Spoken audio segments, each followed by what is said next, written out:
Final series of the Rainbow Six Siege season is upon us here in the NECC. Playoffs obviously still to come, but to close us out, at least here in the B stream, it's the University of Wisconsin-Platteville taking on Central Methodist University. I'm Time Delight, joined alongside me is Wialko and Wes coming into our final series. Any thoughts to close out our season?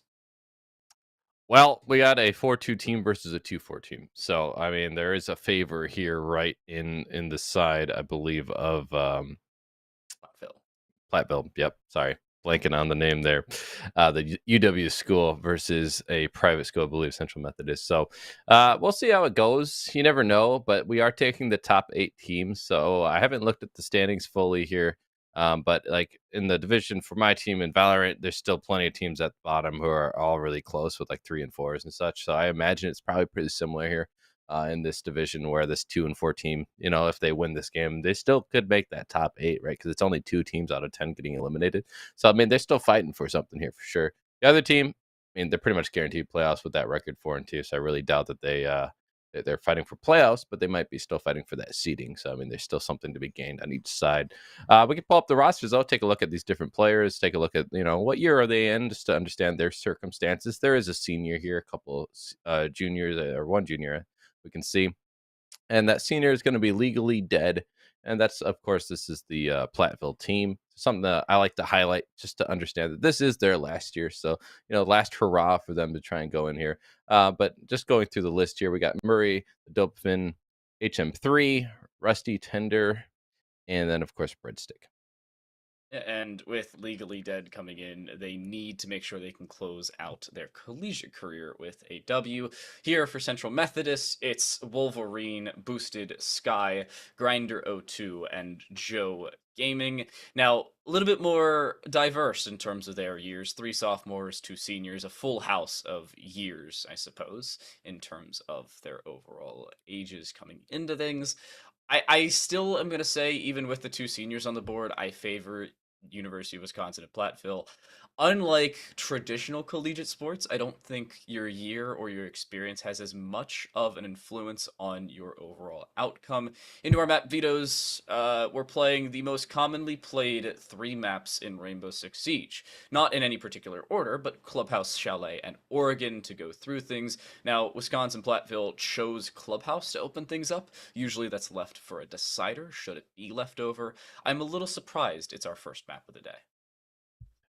I mean, yeah, I suppose it's not that surprising though, because well, I mean, I don't say this as an insult, but we're in emergence, and so that's what teams trying to get better, right? Usually, that's Yep. like the base work is still being worked on. And these are the bread and butter maps, right? Especially Clubhouse in Oregon. Chalet, I would say, has a little more variability to it. It's a lot more open. Some verticality you have to worry about more so than on these other 2 maps. Obviously, Club still has its verticality, but it's just such a basic map. Then it makes sense to me then that these 2 teams being kind of in the middle of the standings, they're going to try and figure out each other's game plans here and just let it come down to the little details of who is a little more refined on each of these maps. Clubhouse certainly could be one of the mainstay map, so if you're not refined on it, you're gonna have a hard time. Well, let's see if Clubhouse can be locked in. Central Methodist will start things off on the defensive side, as this is Wisconsin Platteville's map selection. I don't have any predictions coming in. I do think Platteville's going to have a little bit of an advantage, not only the fact that they're 4-2, but this is their map selection. Now, it being Clubhouse really wanes that a little bit. It's a little bit more diluted as a map in terms of when a team picks it. They are less favored considering how much more it is played. Maverick off the board first. Central Methodist do not want to deal with any semblance of Maverick tricking. However, a little surprising that they already take it off the board on the defensive side. Thatcher to follow, not too surprising in that same right, so a little bit more of standard bans compared to what they used to be. Yeah, it's kind of interesting how that works out. Where we have these different things. We have the Thatcher being not as powerful in a sense that you can still bring those side gadgets to replace him, but still going to be banned out quite frequently. So it's just one of those weird things. The mirror coming out. So like you mentioned, a lot of standard bans, despite the meta slightly changing. Obviously, LMGs are not the meta anymore, but in general, the gadgetry and the tricks that you can pull off are going to be a lot different. I think. Leaving the bandit up is going to be an interesting thing. I want to see some bandit tricks coming through, but yeah, the Valk ban as well on top of the mirror. This is all just standard stuff. Without a Kaid or a Bandit ban, it could lead to either of them tricking walls. Now, it again will be Central Methodist starting off on the defensive side. They will choose CCTV Cache as their opening site. Now, I've seen a lot of teams choose this more as a tertiary bomb site with either Church Arsenal or even Gym Bedroom as their primary, with the other as the secondary. I want to get your thoughts on this because I know a lot of teams have fallen away from what used to be the number one site selection is now just fallen off a bit. I mean, I don't particularly like this bum site. I mean, it's really figured out, like you're saying, it's fallen away for a reason. The other thing I'm going to say is they're playing it kind of odd, in my opinion, where you only have the Cade, there's no other denial, so that means they can just open up these garage walls very easily. And when you have the Maverick band, that means they're going to have to use some other utility, a Twitch drone, try and get a nade to go through that drone hole perfectly to try and take care of either bandit charges or the mute jammers that you could potentially put there. But they don't have that, so they don't even have to worry about it on the attacking side. So the only thing they have to really worry about are these Cade claws on the main wall. And so, I mean, that's only, that goes a decent distance, but getting garage control for the attackers is going to be a lot easier. That's still a huge pivotal point. I hate to cut in. Kaid is running barbed wire. There he is. What? I can confidently say I have never seen this in a single game of Rainbow Six I have casted or played, where Kaid is not running explosives. That being mostly the C4 and the Nitro Cell, because everybody plays Kaid Nitro Cell. It's one of the best defensive gadgets in the game, and you switch it for barbed wire?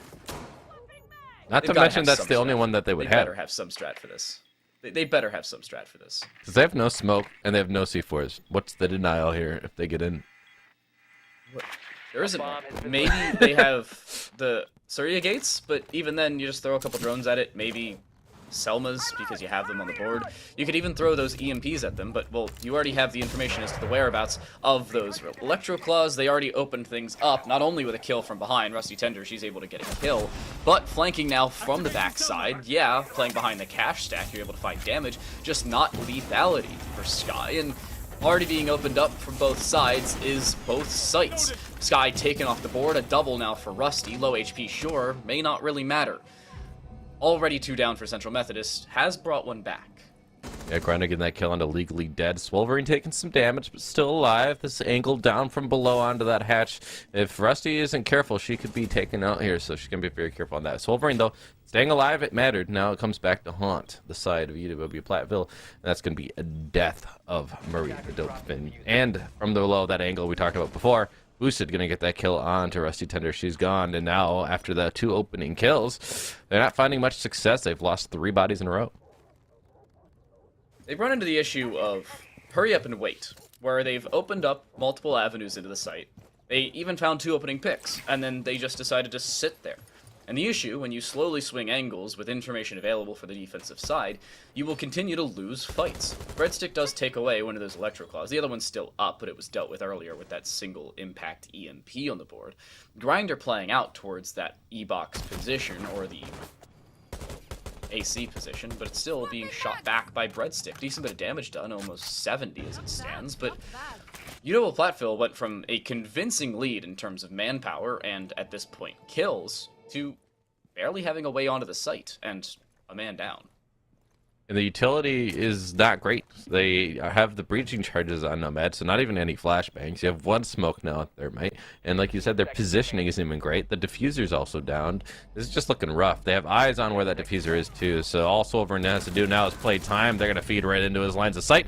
Boosted cleans it up onto Breadstick, and it is a round loss now. So good job from the defenders to bring it back there, but still, CMU really should have had a rougher time of it, but I don't know what happened there. Tech pause called. We've had some, I believe, tech issues. Maybe tech pause.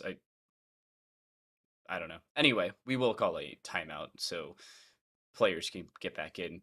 Probably some ping issues, but Platteville will be perfectly fine. We also have a player leave from Central Methodist. Breaking that round down, I'm going to go back to what I said earlier, is they just hurried up, they got great control, and then they just did nothing with it.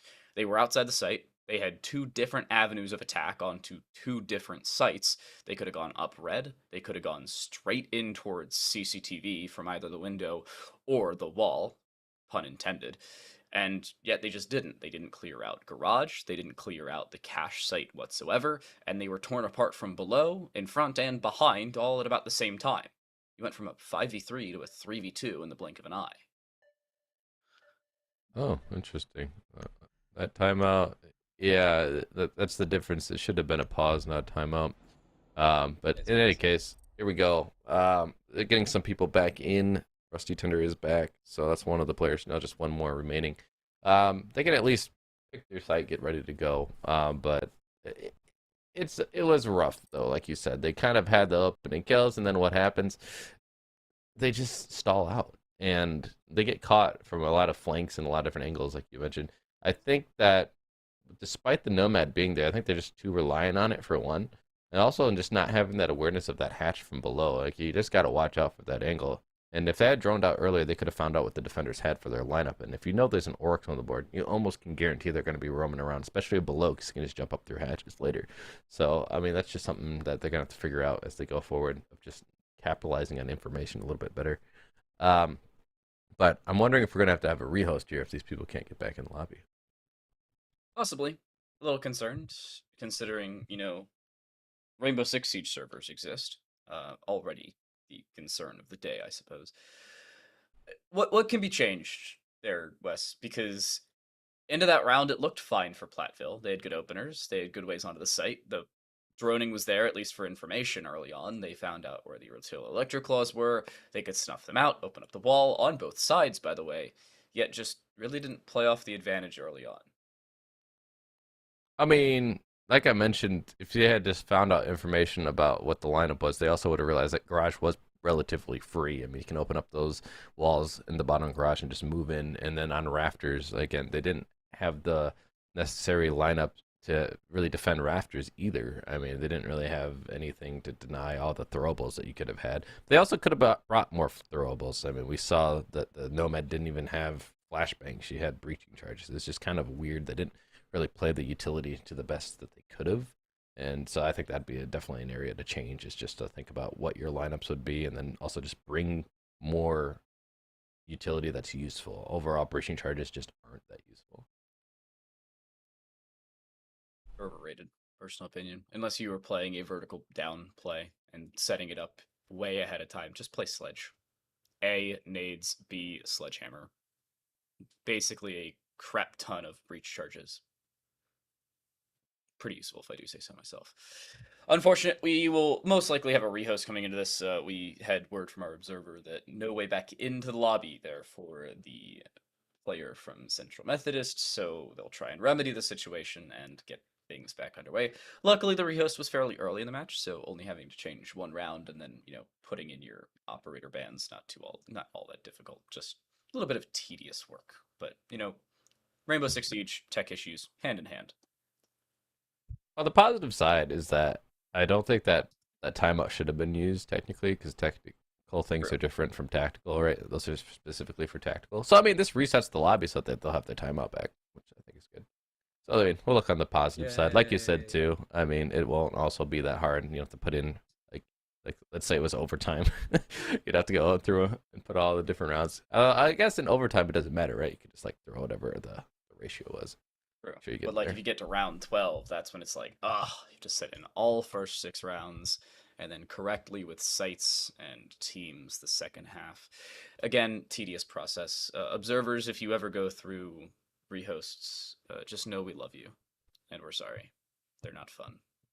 We appreciate what you do for Exactly. sure. Well, one thing we do appreciate is the way that Central Methodist came back in the round. I think slowing things down was a little bit better for Central Methodist, but going into that round, it was a little chaotic when they fell off so early on.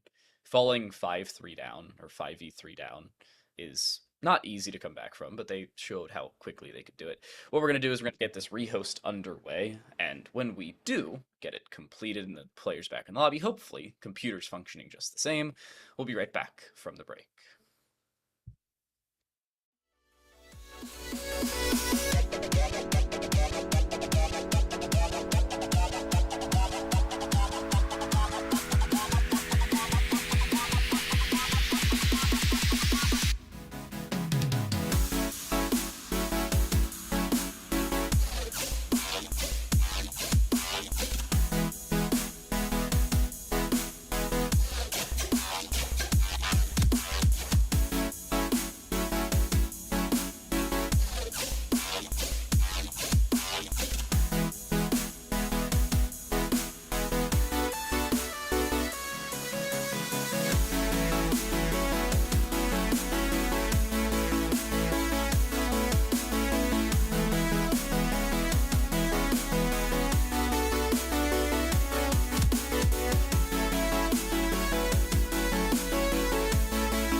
Well, welcome back, Issues everyone.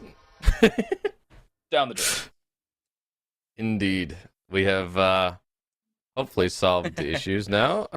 We have a sub on each team because the fifth player on each team could not get in for some reason. So one-time ruling to allow that. It affected each team equally, so obviously it's not going to make much of a difference. Well, I mean, maybe it will with the performance, but as far as competitive integrity, I think we're okay. Yeah, and for all of you wondering who the new players are, Hardened Casing playing on the Lion and Joller _18 on the Aruni for Central Methodist, with both teams having a DC issue, and then after rejoining the custom lobby, we're immediately being DC'd once more. Unique issue? I'm not really sure why it was happening, however, curious to see how it may affect the team play with a substitute in, especially in the middle of the map. First time I'm seeing this, but because both teams actually had the issue, that's why it's allowed. We didn't feel like giving them a 4v4. It's just not fun. It would have had to be a 4v5 if either team individually had it, but since both did, we figured we'd even things up and give them both a sub, just to make things a little bit more competitively integral, I suppose is the term. Central Methodist still on the defensive side after picking up round number 1. That will stay the case. They now head to the bottom floor in Church Arsenal. Looking at this, what's the call? Are they trying to make sure they can close down the Surya gate and get the Electroclaw in? You can't do that. You have to jump on top of the box next to it, and that does not reach. What in the world did I just watch? I'm not trying to be mean, but that was just rough, man. That's rough. I think they just didn't think about it. And they wasted an Electroclaw. They also didn't open holes for the impacts, which Melissa does have in pocket, so they could impact trick that on top of having the Electroclaw there. So, something else. Your favorite thing as well is that they have barbed wire on the Cade. Again. I don't want to talk about it. All right. I don't want to talk about it. Oh, this got Echo. I mean, that's cool. We haven't seen a lot of Echo. Who doesn't like Echo? Deep Beck making it popular. We got the sledge in, though, and there's no C4, like we mentioned, in the pocket of Cade, which will be impactful here, because there's nothing to really kill this sledge instantly to make him more precarious in his, or cautious, we'll say, in his attempts to open up this floor. So he's just going to have free reign to just open up this floor within the first minute. Yeah, and this is the site where you'd want to have a Cade. I mean, last site, sure, maybe you don't bring a C4 because you really don't need that denial. But, I mean, even then you probably could use it. Grinder an odd angle playing from the center of Church around towards the blue stairs headshot angle. Wolverine, chilling inside a bathroom, will vacate the premises for the time being around towards the bar position, of which he's currently in between 3 or 4 different players. 2 towards kitchen, the other 2 towards the stock general vicinity. An odd position for Central Methodist to play defense on, because now the stock hatch is open, as is somehow, by the way, the kitchen hatch. Wolverine's found the opener, though, so apparently Central Methodist still have the advantage, and they have the diffuser. Okay, this is a round. This is certainly a round. It's a certain kind of round. Not sure what kind just yet. Murray, the Dilpman, should be able to get this kill. I mean, looks like not, though. They just crossed over. He has to know that they're on the stage. He has the reload. They're not even looking. Like, he didn't expect them to push up, I guess. That's going to be the diffuser recovered and the refrag eventually. So now a 4v4 ensues. But a lot of time has been burned because of that. 45 seconds remaining.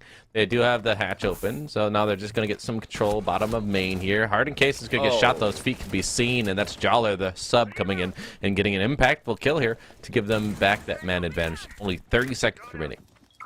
Joller broke just one corner of that barricade to try and see the feet as they dropped in, and now it is advantage Methodist for the time being. Drop in towards site, both players in towards Arsenal, and they have diffuser control. The issue, I don't think diffuser's going the correct way. It's dropping down the main stairs and now has to reposition. The issue remains there's a flank coming behind Murray, of which I don't think they know about. Boosted does avoid that EE1D and now has the flank up from above. May be able to deny the diffuse, but is looking the wrong way. Looks straight down towards the line, but not towards the Finka who's dropping the diffuser. It is put down. Advantage again towards Platteville. Legally Dead finds a double, but is finally removed from up above. Boosted finally finding a kill on that flank, but it's down to HM3 and Murray the Dopefin, who does indeed have that adrenal surge to bring them right back into the fray. Joe, not playing off the information given based off of their yokais, will have to jump in, but will die from that main position. Dirt drops one, HM3 drops the following. Platteville steal around away from the Eagles. A round that they should really not have had because of the situation. It was really desperate. They all three drop as well, which is I will just in a general sense say that that is not something you want to do. You want to have someone who can hold the vertical after the plant because it's a lot easier to do that rather than to have everyone on the ground floor. And then that flank could have really pulverized them had that player not get distracted by the line and instead looked for the planter. Could have got the kill and stopped the plant. It would have been round over on time alone. But instead, they let it down, and then they don't take advantage of the hatch. The defender doesn't. He comes all the way back down the main stairs. That's the sub-jowler. And to me, that was a critical mistake because you have to use that vertical pressure that the opponents had allowed you to take back as a defender. Usually they hold that. You were gifted something, and then you didn't utilize it properly. But again, like we mentioned before, this is the division that they're in, and this again isn't to be looking down upon this division or anything, but they are just learning a little bit more of those basics. So just a learning curve, and they'll get it eventually. Fortunately, eventually doesn't lead you to round wins, at least not for the time being. Grinder back on the Kaid will play back with those Electro Claws and without a C4 in hand. That probably could have helped a little bit earlier. We'll see how they use the Electro Claws. I'm actually curious, if we could take a look at Grinder, I want to see if they've learned anything from previous iterations. They have indeed, this time just throwing it directly on top of the hatch. There are, however, impact EMPs. I don't know how effective that Electro Claw is really going to be. Oh. Breadstick takes a decent bit of early damage, but will survive outside the stock door, and Legally Dead Guy there for the assist will find the kill on towards Wolverine. So down goes the Wamai early on, already the opener going the way of Platteville, and there's still 2 more Adrenal Surges to get Breadstick back up to about 75 HP. Okay, so you have the Hibana and the Ace, so I mean you do have a decent amount of hard breach, so you can't. I don't want to be too critical here, but like to use an ace charge on a soft hatch like that when you have a sledge in pocket is just kind of a waste of utility. I'm just going to say it. You could have waited and got the sledge over there. Now, Grinder's going to get that kill onto Murray the Dopin. So that is your healer gone, who had already healed earlier, but now on top of it, your ace does die. So you're down a hard breach, you're down your healer, there's not a lot of room for error here. You still have the EMPs in pocket with the Hibana, so you can get this hatch open up for sure, but I think they're just disjointed right now. They're losing bodies because they're taking singular fights that don't seem really necessary at the time. They could play a little more passive here, get those things opened up without being in the lines of sight. Get things opened up first, and then take gunfights once everyone's in the right positions, and they're just not quite working as a team at this moment. Team cohesion lacking and could cost them later on. I don't know if they're aware of the fact that Malusi's just sitting here. Flashbang forward would indicate they do indeed. The swing around, but the Malusi has vacated the premises, and safely so. EE1D will come through, but all 3 flashes used, they don't find all that much. Yeah, the EE1D pings out the Malusi, of whom has now fallen away, and it's gone from actionable intel to non-actionable intel. And they've barricaded off dirt, so even more information will go Central Methodist way before a kill, but it's boosted, dropping HM3, headshot straight through the barricade. I don't think they're aware of the second player on towards dirt, though. They're not, and they fall. Well, they do have EMP in pocket, so they could use that to get rid of this Iruni gate, and they can start working together here. That nade does not land where they want. They need to shoot that wub. It's going to continue to harass them until they get rid of it. Jowler holding a nice tight angle here on that doorway, looking towards blue. He's going to start pushing up. Joe Gaming does have a shield here, so if they try and push in through, he should have the advantage. Pops up, gets that kill on the Legally Dead Guy. It's all up to Harden Casing, and he's not going to be able to do it. The sub on one team kills the sub on the other to finish off this round. Another clean round from Central Methodist later on. In the previous round, a little chaotic considering the diffuser, but in the top floor and now the bottom floor second time around, they'll head back to CCTV cache and see if they can pull it off a second time around. Not a clean rotation from Central Methodist, but 2-1 really isn't out of the realm of normality, especially considering how Clubhouse is usually split. Most of the time you see it split 3-3 and sometimes even towards the attackers, sometimes 4-2. So, if trends were to continue, and this was to split 4-2, Central Methodist would honestly be in a fairly good position heading into the second half. Something that should be worrying for UW-Platteville is the percentage. It's usually pretty decent. There's a correlation between getting opening kills and winning a round. And if you look back at the first round, they got the opening 2 kills. That was the one who had been subbed out.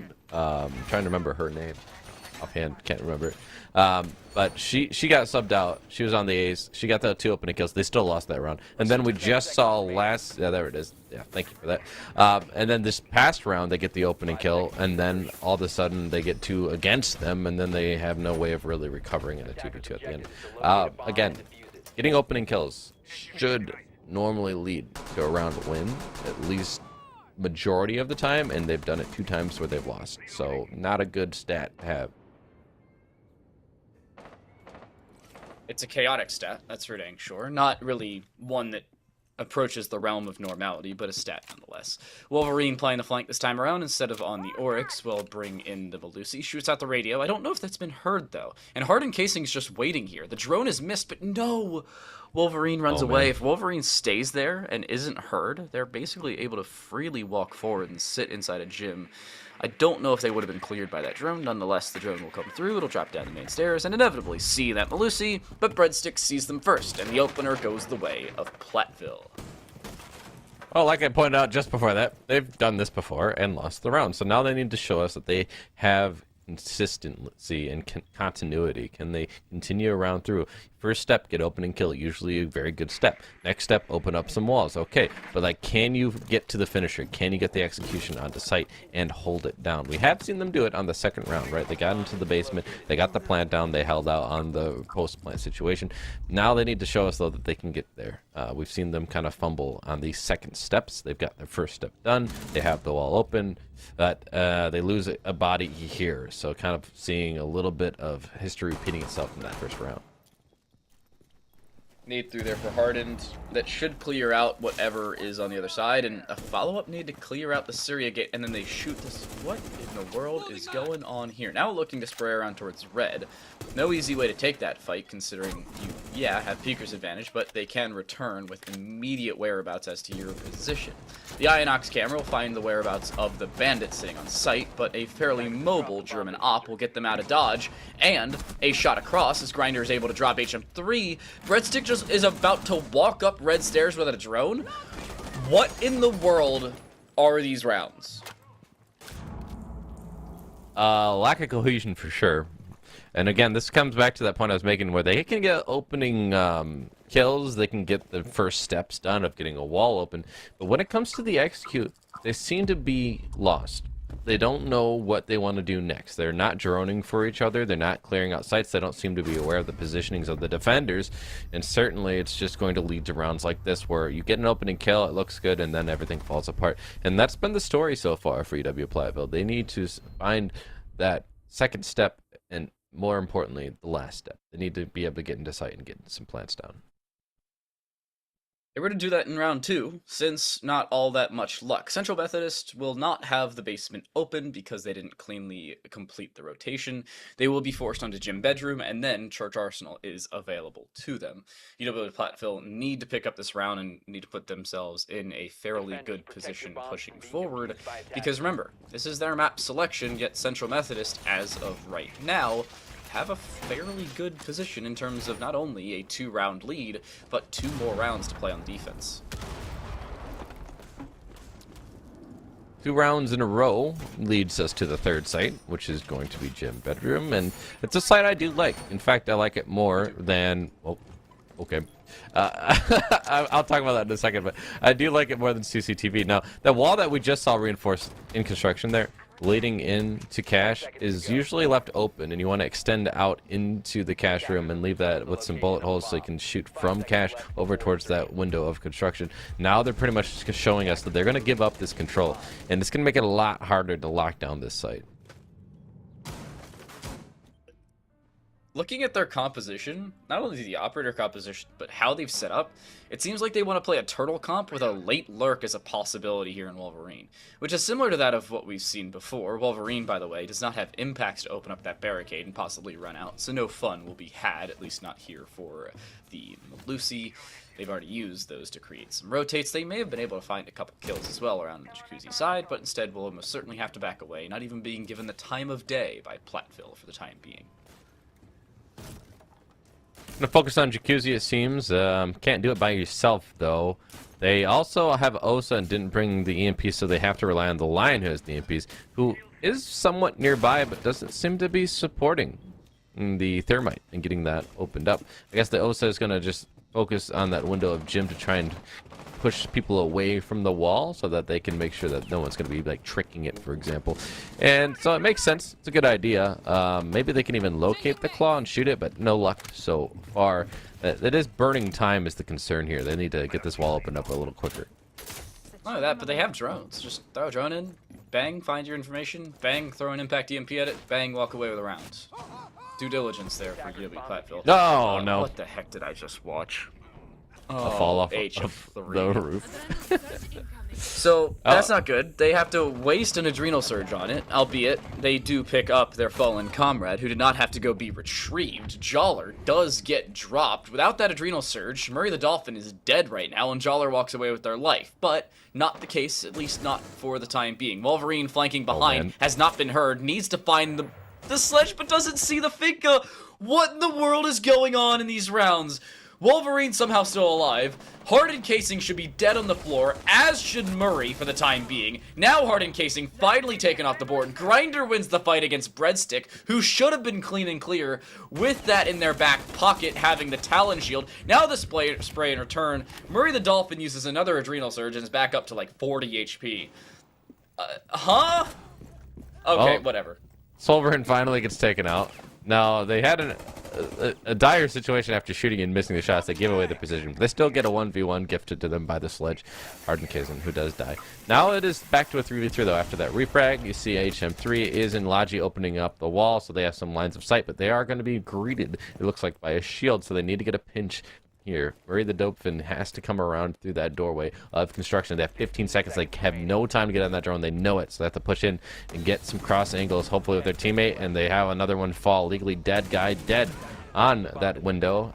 Boosted getting a kill on HM3, trying to push into the breach they had just made, and, well, Murray the Dolphin, they were not in a good position, and they're just going to be cleaned up at the end of the round, and it is another round for CMU, and UW-Platteville having that advantage we thought going into it, looking at their record. They're not showing it here though. They're getting kind of blasted. No, and they're playing chaotically. In the final 15 seconds, you have 3 different players alive, 2 of whom are at 40 HP. By the way, you don't use the adrenal surge until it's a 1v3, by the way. That adrenal surge would have immediately helped 2 players, and helped for the time being a third who was already on full HP. Then you push in from 3 different positions, discoordinatedly to the point where our observer was able to pick up all 3 individual kills while they happened. That's not supposed to be the case. In the final 10 seconds, you all have to push as a team quickly to throw everybody off, including those with X-ray vision. Shout out our observer, by the way, unnamed, for picking all those up, because easier said than done. But Central Methodist are able to just cleanly sit in place, not thrown off of their whereabouts by any means, and UW-Platteville are able to just walk in individually and are cut down because of it. Central Methodist, off the back of it, now have a 4-1 lead, are heading back to a site of which they've won and lost in the same right, and have now switched up some of their composition to the point where Boosted's going to play vertically. They still don't have a C4 on their Kaid. They're playing with a Vigil. Who didn't put barbed wire? Oh, no, never seen it. I was like, they didn't even put their barbed wire down yet. Oh, they get there eventually. You mentioned the Vigil, true. A selfish op, I always call him, because he doesn't bring too much utility. He's already used his impacts to make rotates, I think. All impacts are used, so they can't even impact trick the hatch, but then again, that hasn't really been a point of concern for them anyways. So I don't even know if they know how to do that, not to sound insulting when I say that. I just genuinely don't, because they haven't seemed to like open up the floor at all to attempt it, or maybe they just don't care. I don't know. Either way, they've been winning gunfights more than anything else. It's not a strategic game for either of these teams so much so as it is just who's going to work as a team or hold down their positions longer and better. And so far, UW-Platteville has just gifted one-on-ones. Now, Jawler is going to take a decent amount of shots, but they're still up and moving, so that opening kill hasn't come through just yet. They're going to relocate into the hallway here, but they have information at least now, knowing these attackers are pushing through oil and probably through blue here. Seems like a fairly straightforward push here for UW-Platteville. two other players around the kitchen side. HM3 wants to open things up, but really isn't given the opportunity just yet. Only has 6x Kairos left over. Does need 4 on the board to open up that hatch. But Legally Dead guy with the Impact EMPs should be able to clean things open. Finds that Electroclaw and is able to allow their Hibana to open things up. However, Hardened Casing now taken off the board. A little bit of damage they took prior will lead to their demise, and Jawler, not too difficult for them. Wolverine, that flank, the selfish operator, finds a kill. Playing to the strengths they need. The lack of information there for UW-Platteville costing them later on. And this may very well be the round off the back of it. There's only 60 seconds left. UW-Platteville do bring only 1 back, so they're still in the round, but it's a chaotic one again. 3v4, they still have flashes they could throw down. They still have one more line that they can utilize. They have a jackal ping they can utilize, so they can at least find the positions of some of these defenders, which has been a point of weakness for them. They have not always known where these defenders have been, so now at least they can utilize some of that information, try and get some kills here. They're going to pre-fire while moving down blue stairs here, not really gathering too much though. This could be a pinch though if someone comes down through main stairs, but their barricade's going to give away that if they do push in through. Breadstick is in blue in generator area, but they're by themselves here, and they're going to get 1 kill at least. They find a second. Well, okay, there we go. Pushing into sight, getting some control. Another one getting taken out, but that's in the other side's favor. That's CMU that's boosted, getting killed into HM3. Now it's a 2v2. No time remaining. Joe is still behind the church area and gets the kill on to Breadstick, who had been the hero of this round so far for UW-Platteville. Yeah, exactly. Diffuser's down. I mean, even if he gets this kill, it doesn't matter. Joe, though, will clean up the round, finish off the half with a 5-1 in favor of CMU. If you told me that Central Methodist was going to have a 5-1 scoreline about 35 seconds into round 1, I would have told you to go watch a different game because you weren't watching this one. And then they brought back round 1, albeit round 2 was chaotic, and then they just walk away with the rest of the half. UW-Platteville showing that they aren't playing as together as they need. Again, it was a round in which they play separately from one another. A 3 versus 4 turns into, well, 3 separate 1v1s. Albeit technically 4, considering they found a second kill there on the Jackal. Nonetheless, it's now Central Methodist heading onto the attacking side, which historically on Club has been advantageous since the fact that it was played about every single day by every competitive team in the game. And now, you say, can UW-Platteville win 5 of 6 rounds at a bare minimum, or 6 of 6 to send it to a second map in regulation? We're talking about lineups and how the teams want to play slightly differently, and now we're seeing the things that I like for this defense showing up on the side of UW-Platteville. So they are bringing a double denier for the hard breach, which is going to be the Cade and the Bandit in tandem. So that's going to at least allow them to make sure that the garage walls as well as the main wall stays closed, at least for a decent amount of time, you'd think. But they're going to double down here. That's an interesting choice. Okay. But overall, they have the Jaegers as well, which I don't think we saw brought, so that's going to allow the Raptors player to be a little more safe. But what will Methodist do? Because we didn't see UW-Platteville attack garage really whatsoever. So, I mean, that's the real question here. What is the point of attack? Boosted drops the level and lance down towards the main wall, and then it doesn't actually land onto the second Electroclaw, of which is yet to be dealt with. At that ore, the Bandit just was able to quickly recontest that. Second attempt at it should be able to clear out those batteries. Grinder will start to put down that exothermic charge, and we'll be able to get it off. So Central Methodist already have the wall open. Only about a minute gone, and not wasting all that much utility nor time to get it down. They didn't pressure the window, so Bandit, had he stayed around, could easily have tricked that, but they didn't. So that's just a free wall now for Methodist. And, well, I mean, that's step 1, but will they struggle just like we saw UW-Platteville? We have seen on the attacking side a lot of opening engagements go in favor of the attackers, but then the second and third steps of trying to get a plan down and execute onto site, those have kind of fallen by the wayside. So, I mean, Central Methodist, if they're going to show us that they have an advantage in their attacking side, it's really going to be the second and third steps of a round. Boosted looking up and over, but Breadstick has fallen off of the vertical position, has now dropped down to the bottom side of garage towards the rotate from lounge. Hearing that the snipers opened up the garage, we'll be wary of that whereabout, but we'll swing on to Boosted, none the wiser as to the bottom side of the Jaeger, and Breadstick reloads and finds a second. Grinder domed out of the round. A double opener for Platteville, however, we've seen this exact scenario in the first round of a half before, albeit 6 rounds ago and they were on the other side. It's still something they have to be wary about with this 2-man advantage. Time's going to start pressuring them as well. 45 seconds only remaining here in this first round of attack for Central Methodist, and they're down, like you mentioned, in the 3v5. They're also disjointed. You see that they're having the same issue of not really working together. That's a nice shot from Joe Gaming onto HM3 to at least get a kill back, but the smoke can burn some time. And then by that little bit amount of pressure, Wolverine going to go down as Breadstick gets a third on the round. It does allow Jollar, though, to push in and get some ground into sight, but that diffuser is down, so it doesn't matter what they have. It's not going to win them the round. Legally Dead gets the kill. Joe Gaming does find Breadstick to put the end to the menace, but still a 1v3. They have to find all the bodies. They get one. They try and find the second. They miss the shot, and they're just going to get a shotgun to the face. Legally Dead going to clean up this one. What? Is this where I get confused intentionally? Because as a caster, I'm supposed to like reason the final few seconds of a round, but that fight just, SMG-11 prone, switch to the Mossberg, and then clothesline your opponent as they run out of ammo. I suppose. Hey, you just prone, make them waste all their bullets. I guess it could work. Also, how is Breadstick not droned out of garage? You do have drones. At that point, they still had at least 4 on the board.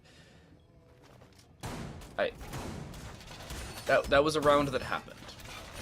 That's most of these rounds, I feel. But we're going to have another one happen right here. We're going to go to a second bomb site. They're not going to opt to go downstairs. They're going to actually go straight over to gym and bedroom. It was only played once, I believe, and it was won by the defense. So Central Methodist now have to come up with an answer to this site. And maybe they're not even expecting it, but luckily they have attacker repicked, so they can readjust the lineup to try and fit the site. They can switch things up quickly enough, because I don't know if this composition will work all that well. They do have Wolverine go from the sledge onto the sledge, and Joe from the Nomad on towards the Osa. Everything else would stay the same. I don't think that having the Lances on the board is the worst decision. However, with a Bandit and a Kaid both on the board here for the defensive side, and notably Joe Gaming not bringing impact EMPs on the Osa, could be a situation in which Central Methodist are not able to open up this main wall, because there are 4 Lances available here for the Cali. However, using one to drop the 2 Bandit batteries, a second hopefully to drop that Electro Claw, a third for another, and if you get Bandit tricked, you're SOL, as the kids say. It depends what these claws are thrown too, right? Yeah. What? Yes. They did the same thing last round. That's just a wasted Lance. And there's the claw. They tricked it. Nice. So now I have to wait and see if they can clear it again, and maybe they can, maybe they can't. So far, not happening. So this is kind of a scuffed round aside of clearing utility. They do have the nade to come through, and they did clear out that ADS that was there, so that should actually work. But I guess not. The ADS must have come. He put another one up. There we go. I mean, that's almost checkmate for UW-Platteville, at least on that jacuzzi wall. I don't know if they're going to really be able to do much over there anymore. Lack of flexibility on the attacking side coming back to bite them, and now it's a situation in which Central Methodist need to be able to open things up. They do at least open up one of the castle barricades. However, the Claymore being popped will definitely be heard by Legally Dead Guy and communicated to the rest of the team. Should they even try to jump out, they will at least try and shoot it before doing so. Murray finds the opener onto Jollar, so already the Sophia off the board, and the opener goes the way once more of UW-Platteville. They do, however, finally open up the jacuzzi wall, and the Thermite gets out of dodge. They also didn't waste any of their exothermic charges to even try and open up that main wall, so I suppose not a terrible waste, however, a decent waste of time. Also, Wolverine's just casually at the top of main stairs. Just hanging out. Big deal. This castle could stop him if no one's going to be in holding a more aggressive angle through the bathroom onto this wall here. I mean, they need some support. I guess they reinforced it all off. Okay, I didn't even notice that. Boosted gets the kill on the hardened casing. Cross angles from the window and this doorway into the gym could make this a precarious situation for the player in there, and it does. Boosted has another angle. They're actually in the site. Didn't realize that. That's going to be Legally Dead taken care of. Boosted should find the third on the round on the Murray the Dopefin. So now it's all up to M3 and Breadstick coming on the flank. There's one still in sight, throws the C4. It might not land, it doesn't. So Grinder gets that plant. Now it's a post-plant position, heavily favoring CMU. Ooh, however, dropping Joe and Wolverine, both players remaining find a kill apiece. They've yet to clear out Boosted, though, which is a chaotic position already for them. Grinder, not watching their AC window, hearing the castle barricade go down, should have them turn their attention, and it does indeed. Grinder able to find the Breadstick kill. Too much noise made by the Jaeger as they rotate around will lead to their demise. The information is the whereabouts of that Thermite, but not so much as to the Cali. HM3 on 1 HP, a well-placed sneeze from anybody left over here on Central Methodist will lead to their demise. Switching to the wrong weapon is Boosted, but it's not going to mean all that much. They had to top on the diffuser with 7 seconds remaining, and even with just 3 seconds left, Grinder will find the kill, and Central Methodist will find map point. Map 1 going heavily in favor of CMU, at least so far. Obviously, there's still a chance to get to overtime here, but it is a 6-2 now, so going to put them in a very big advantage where they're going to have to claw 4 rounds in a row now on the side of UW-Platteville. Not going to be easy for them. They do have that defense, so I mean they do get to choose at least where they're going to go and what stances they would like to make within these 4 rounds that they have to find. But again, it's an uphill battle, and we've seen them fall on one site. So even if they win this site and go to the CC and win that again, they have to attempt a 3rd site, whether it is a gym and bedroom again, or God forbid it, they try a bar, but they have to find at least a 3rd site that they can find success on. I don't know if UW-Platteville is going to be able to flex to all 3 sites, though, and consistently win them, because they have to complete the rotation +1, where you go in most likely order, gym bedroom, or you go from Church Arsenal, you'll have to go back to gym bedroom because CCTV cache will not be open yet, and then CCTV cache, and then back to Church Arsenal. In that order, by the way. They're fairly restricted in the way they can complete what they need to complete. Unless, of course, they go bar stage, which is probably not going to happen, but always a possibility. Figured I'd bring it up. Looking at their defensive lineup, combination of trap ops and a lot of the laying utility. Basically a stark contrast to what Central Methodist brought forward. Also, Murray just casually playing spawn peaks, finds the opener. Joe Gaming's dead, so naturally, with UW-Platteville picking up the opening kill, they're going to get dumpstered in the round. Of course, that's how it always goes, right? They get opening kills and then they lose. It's been the pattern. But hey, it could be changed here. There's always times for going against the grain, changing up what we have come to believe to be the norm. Some shotgun pistol shots from above should allow him to look down and find another body, but just some damage done and not all that much, honestly. It's kind of a trade. Jollar and Murray the Dopefin, they both have half HP, but Boost is actually going to finish off the life of Murray the Dopefin. So even man count now, and have to try and figure out how to open up this hatch, because they're continuing to persist with this Cali, which is really questionable to me. I don't feel like she's the best op in the game, but hey, whatever. Comfort pick, I guess. Not only that, but a comfort pick vertically. That's what they're trying to play the Cali as. You can see the Cali, by the way. HM3 does make the adjustment, find the kill, albeit about 7 seconds too late, but a kill nonetheless. Grinder attempting to aggress in towards dirt will be forced away by the toxic babes, albeit singular for the time being, but legally dead guy still has 2 remaining. 90 seconds on the clock, 90 seconds also gone off the clock, and Central Methodist have made very little progress towards the site itself. They have no exothermic charges remaining. The Zofia has both concussions on the board, but Wolverine's on just 4 HP after being shot through the floor by HM3. Convincing advantage to UW-Platteville for the time being. Your sledge, you could have opened up more angles. Why are you persisting on the one angle that they were watching the whole time? Like, there we go. Thank you. There we go. That's just a matter of frustration that you just took so much damage because you literally picked the one thing that your Cali had opened up when you have a sledgehammer in your hand. You could make it very uncomfortable for the people below you, but they just didn't do it, and now it's a bit late to start getting this work done. Now that kill did come through, so at least they've evened it up to 3v3, but with such little HP as Wolverine and half of the damage is already done to Jollar, it's still going to be a disadvantage. And with Grinder getting downed, it's only further a problem. Grinder actually dying. So now 2v3 with both bodies being injured. CMU, 30 seconds. It's going to be like a last-ditch Hail Mary effort here as they both have to push in from different angles. Oh, and Joller's known as well. Breadstick holding this angle. The odds they're cleared, but they do drop away at a fairly poor time.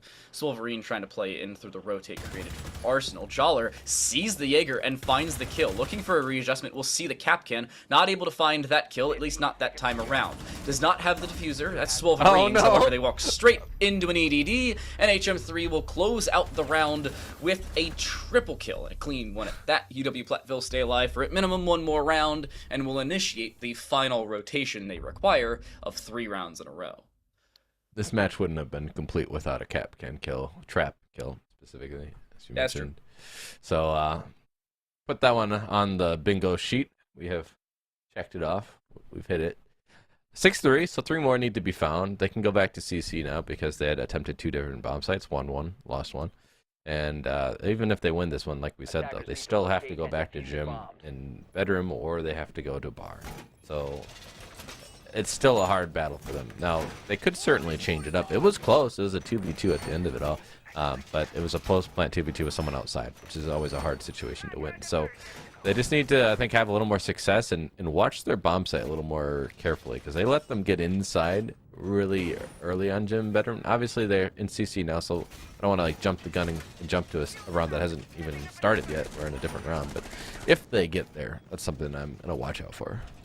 10 seconds left before insertion.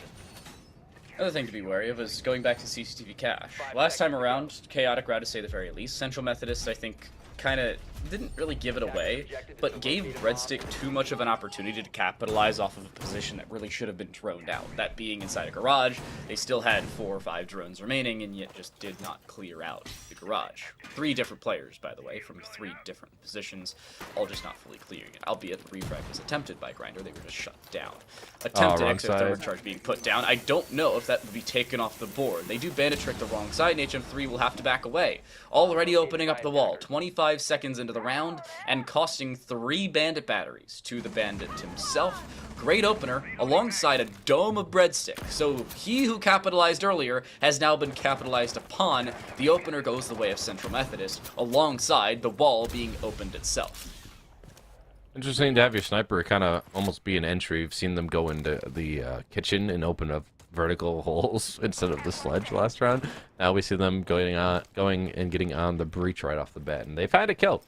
I mean, good for them, but it's just a bit odd. Either way, they have the man advantage, and now they can start to think about how they want to execute. And it's like we see 2 different avenues. They have the main wall open, yes, and now we see them starting to pressure the backside, getting into construction, at least opening the wall, doing some drone work. Joller starting to push in.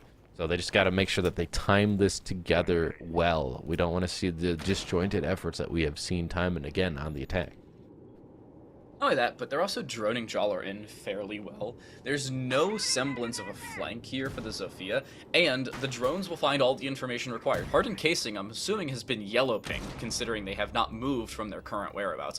Boosted finds a second headshot, this time onto HM3, through the main breach, and a rotate created. So already a double going the way of the Cali, who's now at 14-5, by the way. C4 thrown in will find absolutely nothing. A stun will land onto the now muted position, but there's no easy way for this mute to play the long angle. Boosted is finally dealt with, but it's a fully one-dimensional attack, of which is now working in their favor. 2v4, all that remains here for UW-Platteville to keep themselves in the map. 50 seconds remain, not a lot of time. We see them worried about the flank, but there's 2 people, and we both know that they're going to be near sight. One is on the red stairs, one looks like they're right below the red stairs, and might be moving around trying to go for that flank, but they have those air jabs too, so I feel like they could just focus on sight here, especially with only 30 seconds remaining. But Joller, he's going to get aggressive here on that flank and dies because they're not ADS, they're just running, and that is not the right move at that point in time. The drone should feed information at least about where this player is, but they haven't opened up that wall into Logi, so they have to go through the bedroom. Joe, in the meantime, finds Leakley dead and makes it all up to Murray the Dolphin on this flank, who is struggling to get in and close to the bomb site through construction. Pulp blast situation 1v3. The air jab's going to come out too. He just missed the body, I guess, on the green box there, and then gets shut down because of it. Grinder is going to polish the round, polish the map off, and get a win for CMU. Client-sided debris, I think, costs him a little bit on that one. Little weird to say the very least on that map, but you could see it was the stacks of whatever the heck that is inside a cache. I don't know if I'm allowed to bring it up on broadcast being in the way. And now in towards our second map. It's Chalet as a second. Wrapping up club, in an adjective, chaos. That's really what I've got. Yeah, it was Pepega. That's what I'm gonna go with. It's Pepega. It's Pepega, man. We're gonna go to a break. We'll be back with Chalet in just a moment. Stay with us.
Map 2 on the board as we move to Chalet. It is Central Methodist University's map selection. So, coming off of already one map victory, they're in a pretty good spot to try and take this 2-0. This is week 8 of the NECC. We're in emergence for the time being. I'm Time to Light. Joined alongside me is Wiauku and Wes. Second map. Any new predictions, possibly? You know, Dan, I don't think so. The prediction is that CMU, if they play the way they did, then they should win because, to be honest, it was more UW-Platteville just didn't work together. They took so many 1v1s and were separated all the time. And it wasn't the fact that they were even separated. They would just push in, not even at the same time. So if you're going to, like, you can pinch together and be in two different areas, that's fine. But, like, if you're just not even going to time it right, timing off, not even, if you're not going to time it right, then buddy up. They didn't do that much. So, like, especially on attack, man, you just they gotta figure it out, because this is an attacker-sided map, in my opinion. Obviously, like, that goes back and forth depending on what region you're looking at, what season we're looking at. But overall, I mean, they should have a better time of it than they did on Clubhouse on attack, just by the way this map looks, with how open it is. There's a lot of cross angles, but they just gotta take those opportunities and utilize it. And last time they didn't do that. See if they can flex anything this time around. Exact same operator attacker bans from the exact same team. Platteville on the defensive side this time will ban Thatcher first rather than second, vice versa for Central Methodist. In terms of the Maverick, if all things continue as they had prior, it should be a Valkyrie ban followed up by a Mira ban on the defensive side, which is not all that different from what you're used to. It will be Mira here for Central Methodist. A little surprising that they want to get that off the board. They were more focused on the Valkyrie, but albeit Mira was already banned, they want to make sure they don't have to deal with the Black Mirrors. Should be a Valkyrie, maybe a Cade for Platteville, but they played Cade a lot, so I don't know. Yeah, both sides really like the Cade. Interestingly enough, this is a map where it could certainly be utilized. The smoke ban coming up, which was played a bit. A lot. It was played by them. The UW-Platteville banned it, and they're the ones who played it. I didn't see smoke brought by CMU. So that happened. We'll see if it hurts them later on, considering they do start on the defensive side, so they will play the majority of the rounds, assuming this ends before round 12, on the defense. See if it hurts them maybe later on. Master Office, first site here for UW-Platteville. I want to get your thoughts on site tier list really quick. Like from A to D, rank the sites of Chalet. Okay. That's a hard one. I don't feel like any bomb site on here is A, if I'm being honest. Like I said, I think this is an attacker-sided map overall. I don't think that there's any site that's like, ooh, super advantage for the defenders.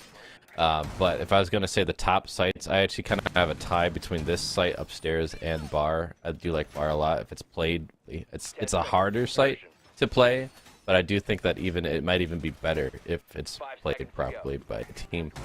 It does depend on the bands, I suppose. But yeah, so for B, I'd put upstairs and then the Bar gaming defense. For C, say that would be the kitchen defense. I actually think that it's okay. And I actually hate the basement defense on this. I don't know why people go there. I think it's really easy to attack. There's so many you can push. Backside take usually works really well. It's really hard to retake. So overall, yeah, I think it's a D on the basement, but people love to go there. So a bomb has been there it is. I'm in a similar boat. I say Bar Gaming is my A, and then Master Office B, then Kitchen Dining, but Kitchen Dining really can be flexed depending on the team, and then finally, of course, the basement. Some teams are like astoundingly nuts at the basement, and it really just depends on the squad. We may see a jump in to try and drop the Frost. The issue is you have to shoot the Frost mat and then the Frost, or just gamble the fact you'll hit the shot before you are dropped. Wolverine does shoot out the Frost mat below them, and will look to shoot out a second. Creates a drop down through, and actually it's boosted to find the kill. Distraction up above works wonders, and the opener goes Central Methodist way as they find the opening kill, and then boosted. Not crossing their T's and dotting their I's, not aware of Breadstick's position, who finds the kill across. They just had their gadget out and turned straight into that. That was kind of comical, honestly, just watching that happen. But it was a good shot. Breadstick, they just hit him with the first shot, which is what you need to do with the Ella's gun, because if you miss a few shots, then it starts to get really rickety. Either way, though, this is going to be a shots from below. I think that was with the Sophia impact, so that's going to make it hard for Cade to play on this wall. But they have to locate this claw if they want to get this wall opened up. And we're already past the halfway mark in this round, so they've already done a really good job on the defense here. Now, Grinder's going to over-peek here. If he's not aware, someone could be peeking him from that shield, and yep, there it is. He's just not paying attention to that shield at all. I think the fees are down on top of their hard breach dying. It's compounding problems without many compounding solutions. Wolverine drops Boo, so the Jaeger taken care of. I don't know if Wolverine has seen the Kaid. You see the arm of the Kaid, and they have the nip skin on. Somehow HM3 is still alive, has not been snuffed out of position, and also, Swolverine hasn't fallen either. C4 is thrown through. Joe Gaming may die to that. Luckily does not. It finally is thrown in, and Joe Gaming avoids it cleanly so. They should know that Kaid is in the backside of office, but Swolverine will reposition and maybe look to go back to where they aggressed from prior. The issue, they still don't know exactly where that Kaid sits. The arm may be seen, but the kill's still not found. HM3 not cleared out of position, costing them their lives. Joe Gaming trying to re-aggress, but has now been seen from the bathroom position. 1v2 with 6 seconds left. They have yet to clear out the Ella, of whom is now repositioned. The Kaid should lead to their downfall, and does indeed. Drones exist. That's all I'll say.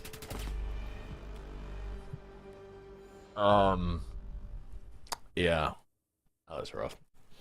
The guy shot at them. I know he's a silencer, but come on. Like, you heard the shots. It's straight in front of you, and they still don't recognize that he's on the ground there. Like, that is just... I don't know, man.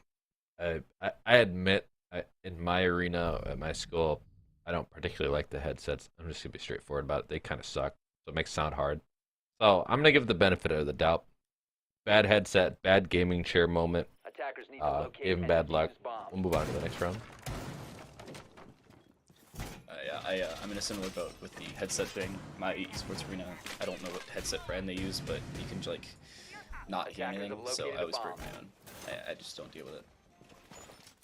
I have a HyperX Cloud, whatever. Yeah, HyperX Cloud too. Way, totally should be. Just gonna advertise them for no reason. That I like them. They're actually a good headset. Versus Yeah, true. the default. I mean, my it's funny because I coach and my athletes like the Razer stuff, and I hate it. Razer, like their Kraken headset, I think it's trash. I'm just gonna say it. Anyway, we don't want to get too much bogged down, and maybe we might get struck for this. I don't know who the sponsors even are for NECC. Might be stepping on some toes. I don't mean to. So. I think we should be okay. I'm a fan of Razer keyboards, so if it's any consolation, they're Razer. Oh yeah, like their mice are fine too. Like it's just the headsets I don't like. Anyway, into round 2. Bar Gaming is the site, so UW-Platteville seemingly have the same tier list as you and I. Deciding to go to Bar Gaming after a Master Office victory, of which was chaotic to say the very least. Central Methodist, again, not really crossing their T's, dotting their I's in about 3 different engagements, if not more than that, with 2 different players. Boo is now sitting on this library position. There is one frost mat towards the single window, not one towards the double. Legally Dead guy trying to create a pixel angle towards the double window itself. Chaotic, to say the very least, could lead to their demise. I'm a little concerned as to what the setup is for Central Methodist, considering they don't have all that much to clear out the back corner of library, other than those asphyxiation bolts, of which I believe have been officially renamed as fire bolts now. First, mini smoke is thrown through. Follow-up possible, but does not indeed. What's the call here for Central Methodist? What are they doing?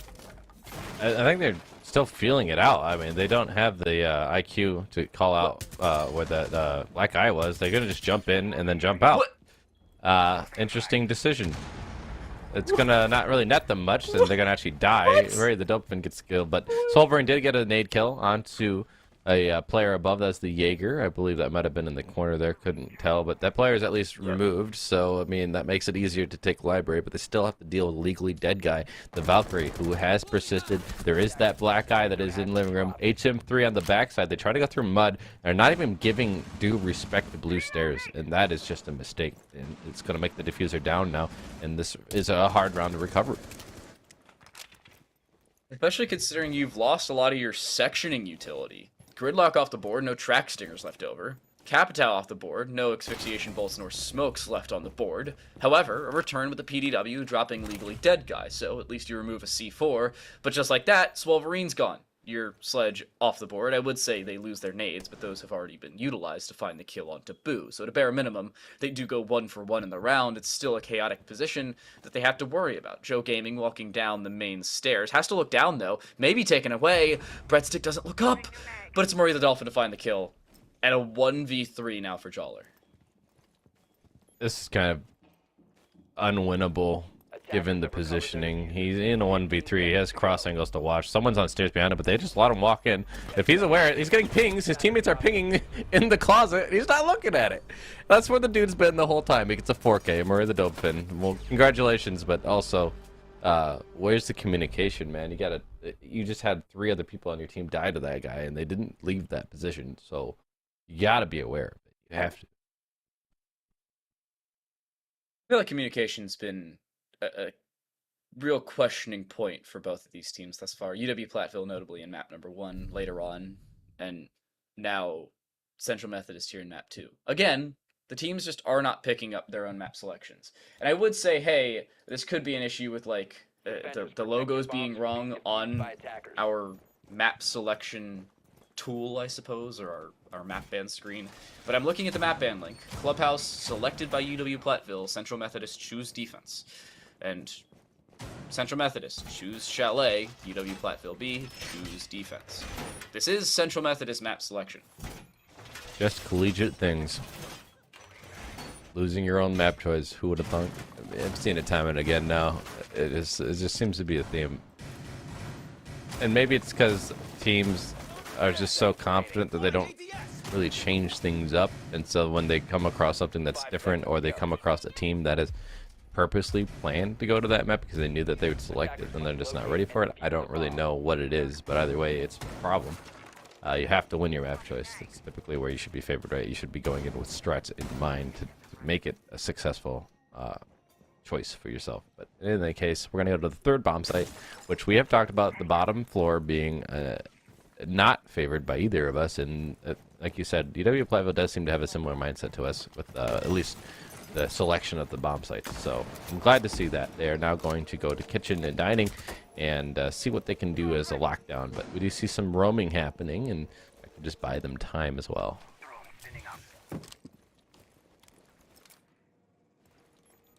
Air jab being prepped here from Joe should be able to be shot out. I'm a little confused as to how UW-Platteville want to lock this down. I could see the vertical extension, but also a horizontal question for them as that same right.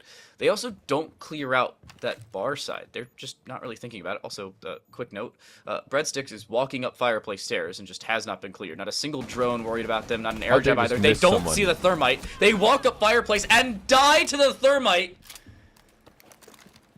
What is going on in this series? I feel like somebody's pulling my leg.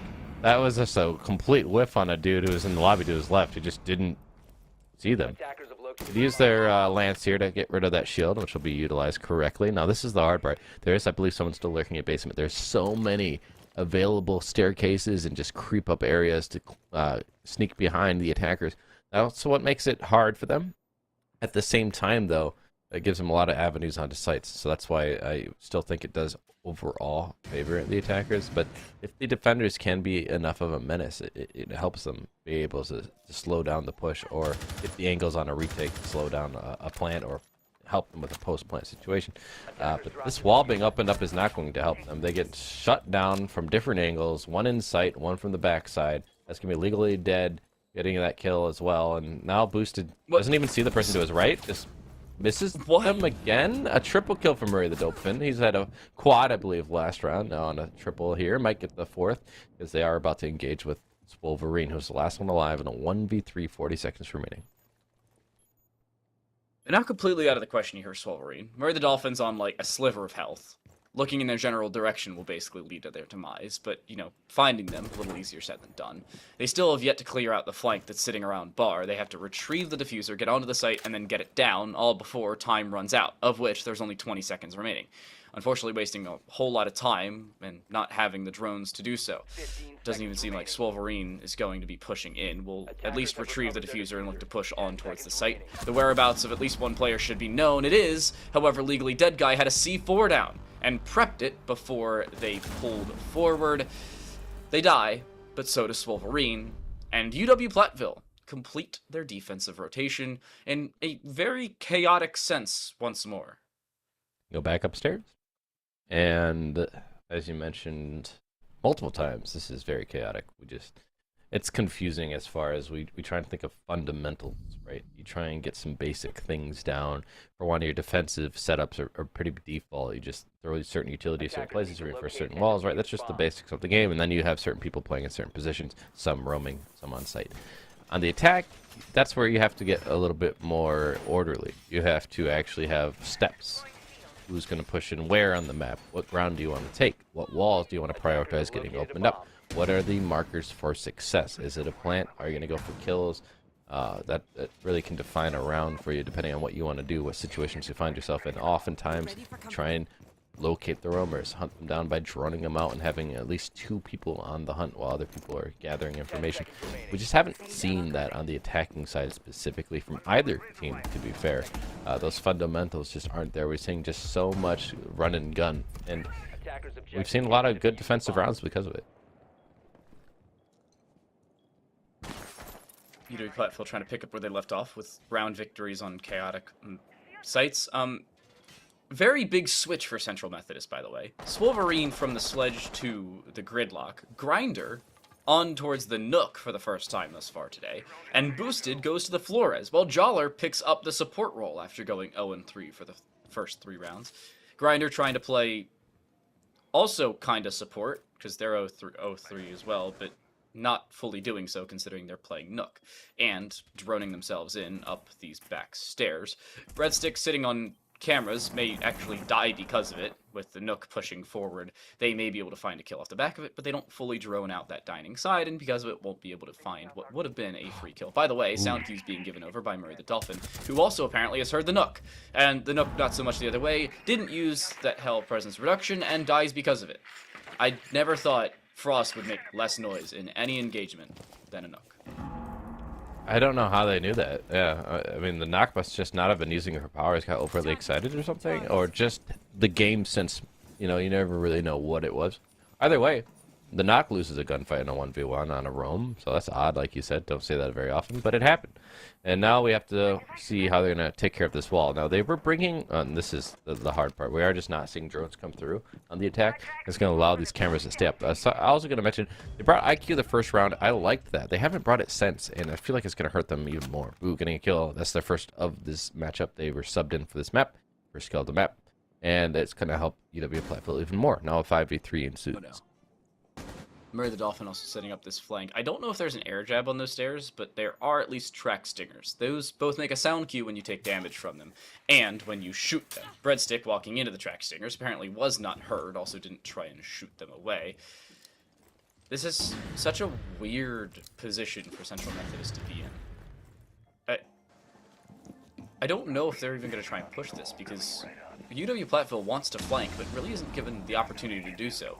Joller trying to get that exothermic charge down, but actually is taken away in the second attempt with that Electroclaw being replaced. Joe Gaming finds one at HM3, but still a 3v4 as they start to push in. And it's just time wasted because it's 30 seconds remaining. They just kind of stall out. They don't know where they want to look, where they want to push. Obviously, they have to go through this wall, but when?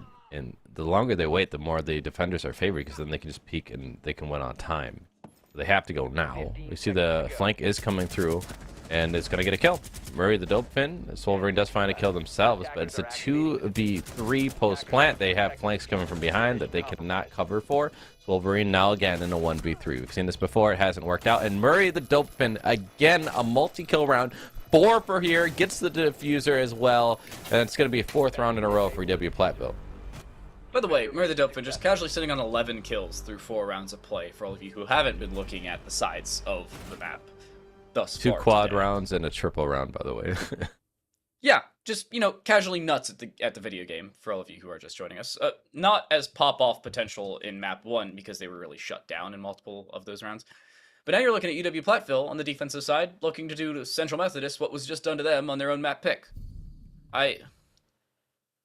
This is a series. That is for sure. Yeah, like I said before, I think this is on the back of a lack of understanding fundamentals on attack rather than defenses being super amazing. And we saw that in map 1. I mean, obviously they had such an advantage with the 5-1 that, yeah, it ended up still being kind of a blowout, but you saw that UW-Platteville did do better, certainly, on their defense. And that's just more the same here. Now, we do have someone leave the game, Joller, 18. So No. we're at the pause here, try and get them back in. Hopefully it's not another rehost, but you never know. That's the way things have been tonight. Feels bad, man. That's all I've got for you. Just feels bad, man. Second rehost, I believe, on the day. Maybe for Central Methodist, it throws off the momentum that UW-Platteville has built up. That's the only real caveat this could be for CMU. I don't know if UW-Platteville is going to try and play this out, or Central Methodist is going to try and play this out. But, I mean, a rehost could help, and it is confirmed we will indeed have a rehost. Unfortunate, tech issues being what they are, but we're going to get this rehost done. Could this be good? Oh, geez. I just saw that 2 different players disconnected from Central Methodist. We may have another extended tech issue. Oh, no. All right, we're just going to go to a break. We apologize for the tech issues. We're going to hopefully get this figured out real fast, a little faster than the first time around, and we'll be right back.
Hello, everyone. Sorry about that. We got the rehost figured out, and we are back in. UW-Platteville is an update. They had lost map 1, but we are in map 2, and they're up 4-0 now. So a lot of defensive, strong halves to start off each map.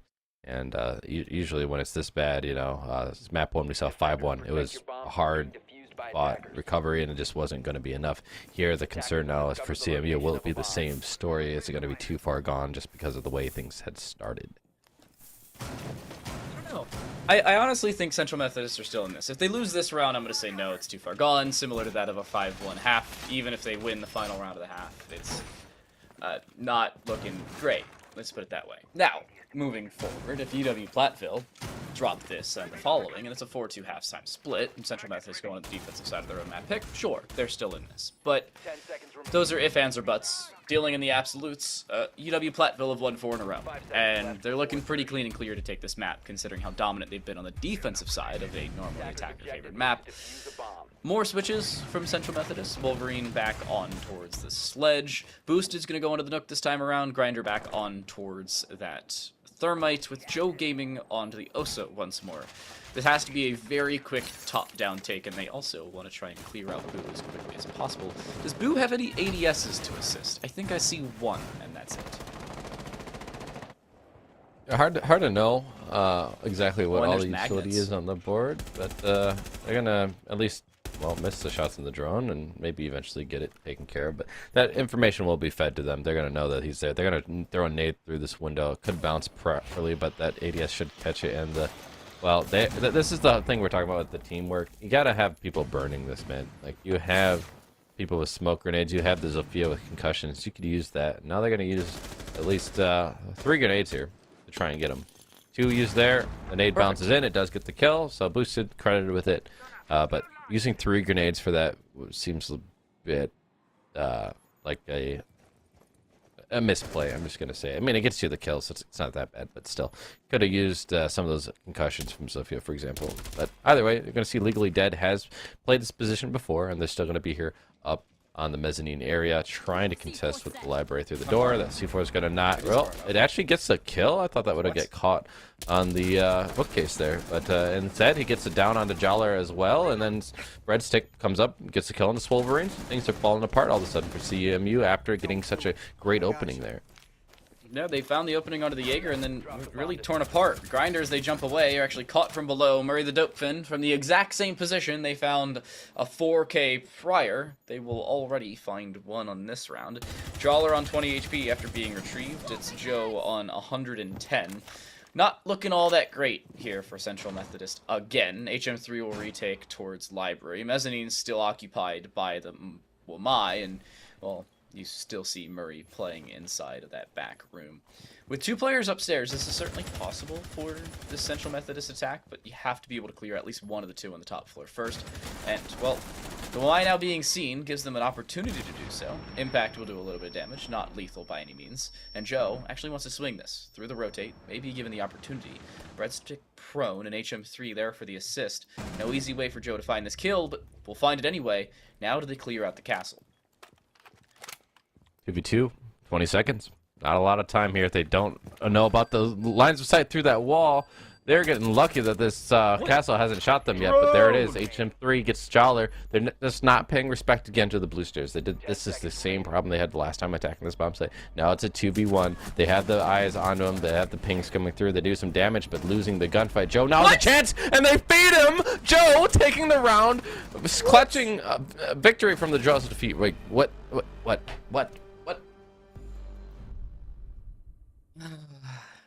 So that happened. Very well clutched up by Joe, by the way, finding all 3 of the final kills. But that should not have been a round victory for Central Methodist. No matter the clutch factor, UW-Platteville shouldn't have even given them the time of day. Shouldn't have taken the opening fight, given even an opportunity for a 1v1. And then, why in the world is HM3 walking onto site in a 1 versus 1?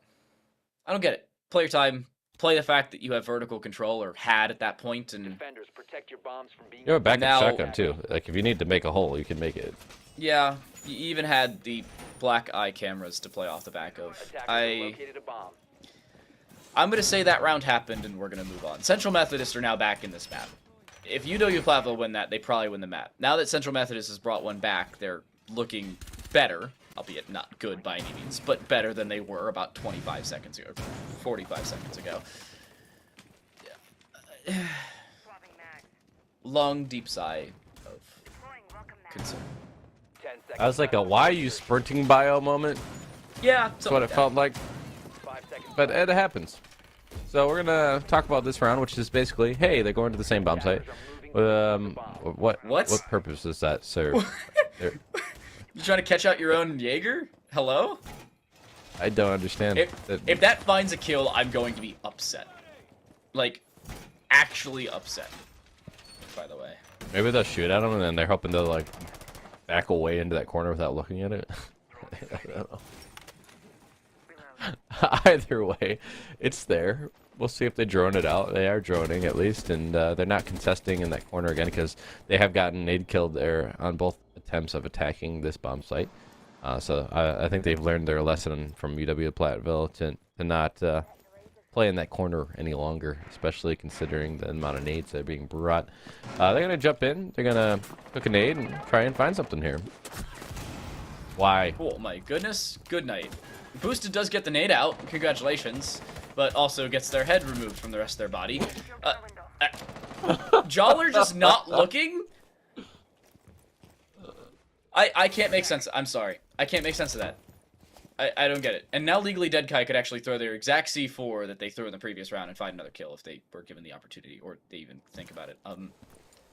Communicate, please. Oh my god. You just had a teammate die from someone in that position, which is easily going to swing onto your position on K9 window there. And they're just staring in the opposite direction, which I have to wonder what they're even looking at, because there's nothing really to look at over there. Maybe they're looking down, but that's still in that kind of the direction. It doesn't matter. Either way, it's a 5v3 now. UW-Platteville having a huge advantage. We saw them throw an advantage last round, so I mean, it's not done just yet, but this is not looking great. We had seen CMU get opening kills last time. They do not have that in their pocket this time. It is every body available is available for the defenders here. So they have so many positions to try and clear out, and they only have a minute left. Oh, there's so much utility to clear as well. Grinder has to walk in and clear out Mudroom, but HM3 is aware of that, and I don't think they're going to clear out Blue Stairs for the third round in a row. There's no real reason for them to look in this general direction other than the fact that you play Blue Stairs every time there's a bar gaming defense. Joe being shot out from that bar stock room means there's no easy way in, and they have to look at that instead of that Blue Stairs position we were talking about earlier. Breadstick close range with a C75 in hand, looking to swing will find a headshot onto Grinder. Again, a headshot found here for the defensive side. And a 2v5 with time off the clock. This may very well be the map slipping out of the grasp of CMU.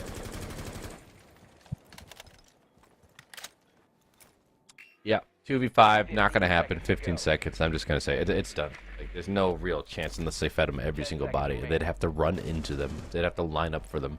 There's just no chance. So it's going to be a 5-1 half. It might be a flawless round, in fact. They're just going to conserve KD, I guess. So good on you, Joe. You're going to have your life in your pocket. But that's still the same advantage we saw last map, but in the opposite favor.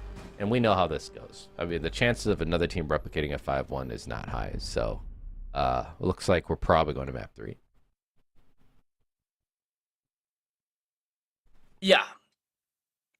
Map 3 seems more than likely. And it is Oregon, so the great equalizer will be on the board. I'm a fan of Oregon as map 3, just because it really leads to better gunfights and better strats overall. Everybody's played Oregon like 45 billion times, whether it be in your ranked games, unranked games, quick match, or hopefully the comp scrims that you've had in the past. UW-Platteville, 2 rounds away from closing things out, barring any miracles of defensive stands from Central Methodist. I don't see this ending. Well, we'll see what they bring to the table here. They had their chance on the defense. Maybe they'll surprise us. You know, this is their map choice. Maybe they're planning to have a flawless half of defense, and they knew their attacks wouldn't be so great. We can only hope.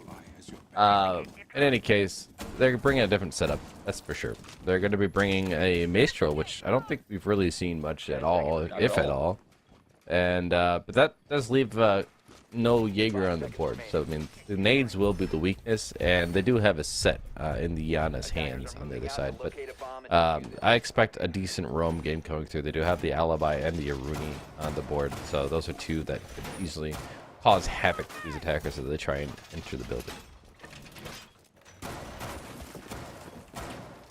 Both Italian operators on the board, alongside the Cade. And I can't believe it, Cade is being played with a C4.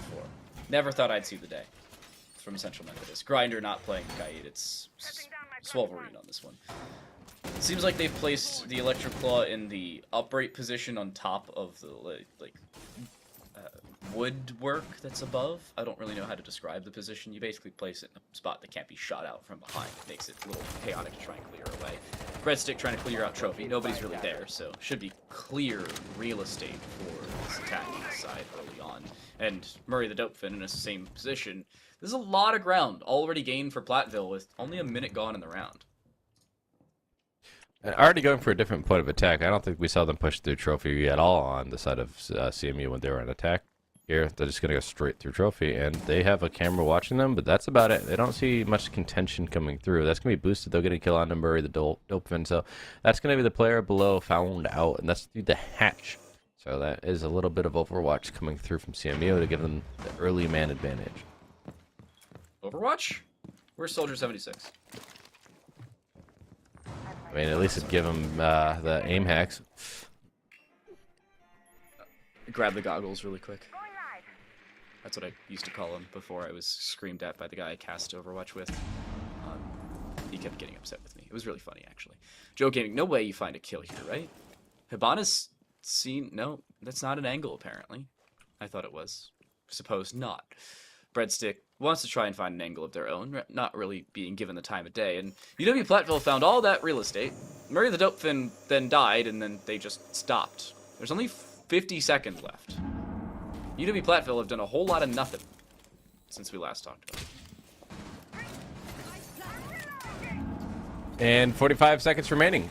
A whole lot of nothing is indeed the case. And now you see the control from Piano being so impactful, it shoots the hard bridge off the wall.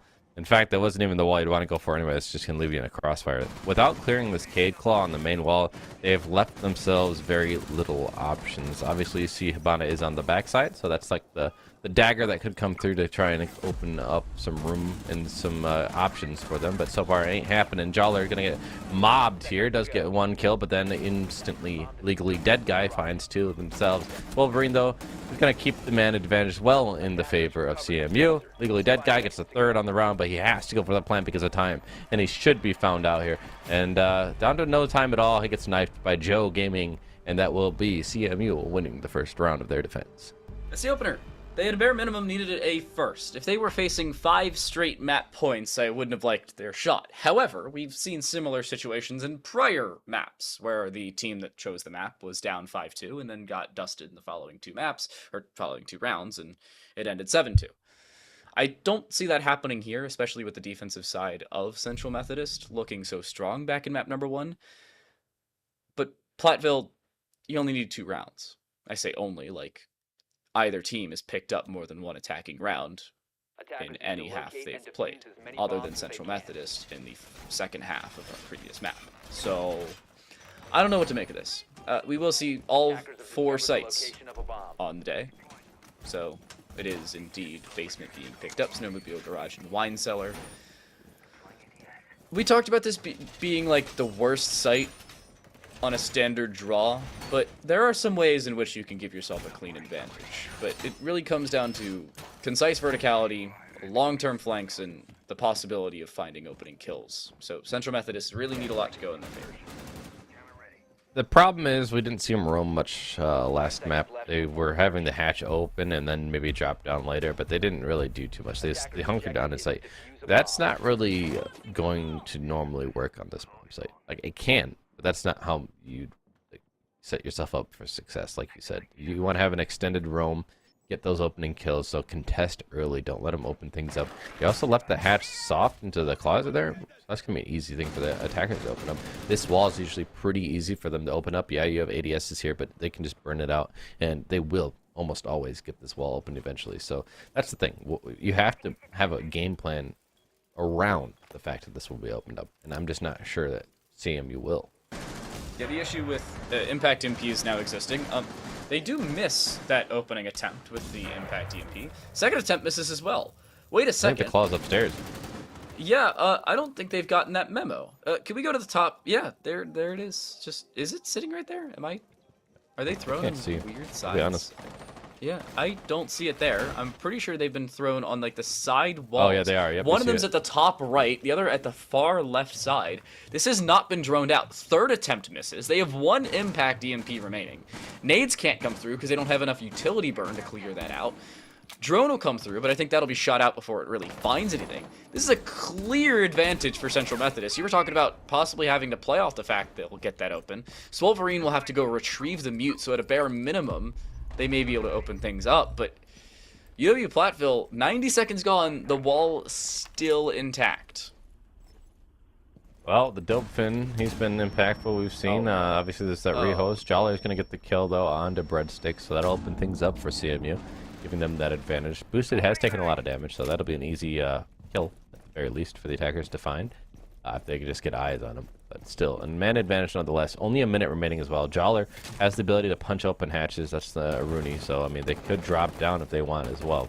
So, this is just so much time, though, is the problem, because they didn't get that wall open up. Now they have to, like, relocate, try and find a new point of avenue, because they didn't drone out and find where those claws were. It has just caused them to basically lose this round unless they somehow win all these gunfights that are going to happen in the next, probably, I'll give them about 20 more seconds, and then they just have to funnel into sight and hope for the best.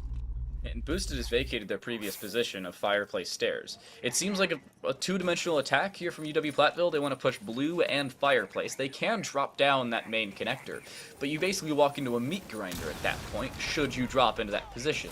They use an exothermic charge to create a vertical hold down, of which HM3 dies from and is finished off by Jollar. One is returned upon, so Jollar is at least finished off, but the whereabouts of Murray the Dopefin now known as they drop down the blue stairs. There should be the grid left to follow, if nothing more. The swing on towards the Maestro, first shot not landing, and the Maestro drops down below. The ACS will find a follow. Boo does try to protect this diffuser as it starts to get planted down. They find a second as well. You need to just shoot the diffuser! Eyes on the diffuser. Grinder Oh, man. in a 1v1! There's no way this is given away. The information as to the whereabouts of Boo is almost certainly known because of the fact they're still sitting inside of the connector. The back corner's cleared out. They're just waiting behind the main boxes. A jump up and over would almost certainly cost Boo their life should they not be looking the same direct direction they need to be watching. Grinder swinging around. The pre-fire's there. The ACS finds the kill. Central Methodist made Hang that on. so much more difficult than they needed to. Yeah, that should not have been that Oh close. my He gosh. just did not. We've seen this a couple times. It's the peripherals. You tunnel vision so bad that you don't see someone on your screen. That is a huge thing you have to like coach out of people, because that does happen time to time, especially in like situations where you feel pressure, which is again what was happening. They have the plant going down, so that defenders feel that pressure to try and stop it. And so because of that, he's so focused on that player in closet. There's someone straight to his right, and they don't shoot the diffuser. It would have ended the round there. Like you mentioned, they still win it, but they made it so much harder than they needed to. And we've seen that a couple times in this matchup, where people have someone on their screen, and they just do not see the person on their screen because they're so focused on somewhere else. Need to locate and That's a defuse as problem, many and bombs both as they teams need to can. think about how they can fix that. Not only that, but it's been like a consistent thing thus far. And if you're playing like skins, if somebody has like a skin that completely obstructs your vision, sure. If they're running Operation Parabellum, maybe. If you're running like those old ops that you can't actually run in comp, sure. Lion is yellow, and the Kaid I was talking about earlier on in this map was running the Nip skin, of which is like neon green. 10 seconds. It's really difficult to miss. 5 seconds So, left. Huh. You're so funneled in, I mean, you can't even see the obvious things, you know? Attackers are moving to defuse a bomb. That's why I said it's a problem, though, you know? That Yeah. cannot happen. consistently too. If it only happened like once or twice, yeah, maybe. That's like the 6th time it's happened in 2 maps, and we're only halfway in to map 2. Speaking of which, we're on that third bomb site. They went downstairs as their second option, so now they're going to bar gaming, the one that we have both agreed that is actually better than people think. And it should have been a flawless bomb site had UW-Platteville not gifted a 2K to one of the players on CMU at the end of the round. I can't remember exactly who it was, but either way, should have happened. But it did. And so we have to see how our CMU going to play it, because it has been pretty dominant. Are they going to also, on UW-Platteville's side, try and force their way in through library? It hasn't gone very well, and we already see a 3-stack on it. It seems like Grinder wants to back up a little bit. Swolverine possibly setting up a flank. Legally dead guys on this side of the map, for all of you who just saw the Lion jump in. I believe that was the Lion, but I see Lion on drones. That may not actually be the case. I don't know what that outline is. Maybe Breadstick on the Finca? Same color? Yeah, it is Breadstick on the Finca. My bad. These things happen, but you see Breadstick going to actually go out onto the balcony anyway. They're going to be looking through K9. Hopefully they look down if they're going to jump in here, because there's a Frostmet right there. But he doesn't even need to jump in. He gets the kill on the Jawler, who is not aware. Again, that is a sub, so you have to wonder how much game time they have and how much they understand their positioning. Sure. But that is something you got to be aware of. Booster, though, going to boosted, going to get a kill on the legally dead guy to even it back up. So a 4v4, and more time than I had even thought had passed already. We're already down to close to a minute. It is still a 4 versus 4 as well. That's the issue that UW-Platteville, I think, are going to run into again. It's just not having early kills in their favor in order to put themselves further forward. Grinder's playing a long angle from the backside of bar towards the front side of mezzanine, somehow not being seen from the 90 hallway, and is now dropped. Murray the Dopefin clears out that position with the L8 in hand, looking for a second around side that bar stock position. Needs to avoid the Thorn behind them, but also Swolverine. Boosted finds a follow-up. It's already a 3v1. Boo left alone. Not much they can do here. 30 seconds, you're on a gridlock. And yeah, your utility plays for flank watch, but does it play for the site itself? Luckily, you're still alive. Your head should have been removed from the rest of your body. And Platteville call a timeout. Makes sense. I mean, this will be the fourth in a row then, or not fourth, I'm sorry, third in a row, but I mean, 4 rounds totally given up, and then it'll be a close 1-round differential then between them. So it's a good time to try and bring things back. Boosted, gonna get, I think, a 4K there at the end of it all. Their gadget had helped them get a kill earlier, which is not something you see too often with a Thorn, but I mean, that's what happens when you have to funnel in. You have very little options, and we're gonna see how they utilize this timeout. Why'd Breadstick ask my name? What? They asked your name? I didn't even see that. Was that in chat just now? They said time. Oh. Poor attempt at word puns. Yep. Central Methodist, 1 away from tying things up. Platteville have yet to win an attacking round, by the way, and it really hasn't been close. The only round that has been close was by A, the hair of their chinny chin chins, and B, Central Methodist needing glasses. So it's down to Platteville to give themselves whatever advantage they push off of. Central Methodist have already completed the rotation once. If they were to do so again, they'd win in regulation off the back of a 4-round deficit into the second half. I personally have never seen that, by the way. Going down 5-1 and then winning 7-5. I have. Pro League. Oh, that's true. I meant like me casting. Also, is somebody on 130 ping? Can we hit tab? Did I see somebody on 130 ping? Oh, they have some subs Legally in Dead there, guys just chilling on a 150. That's why they got the most kills. They're using that ping advantage. They're swinging everything. Giga Chad moment. Anyway, we're going to move back into the round. We're going to have a glass on the board. Not something we've seen yet. Not something that is very meta. So, I mean, maybe that'll be the surprise they need to get around on attack. But they're already going to move off of it and go to Hibana. So, there goes that idea. I was thinking they were going to bring the Glaz for the bottom floor. I actually think Glaz is a fairly good option if you were attacking the bottom floor. Honestly, any long-range operator, Cali even included in that conversation. I believe we saw Central Methodist play that more than anything on their attacking side. It worked out fairly well for them. UW-Platteville. I love the Doki. Need a response. Doki's good. I don't like playing the 3x on the Mark 14 though.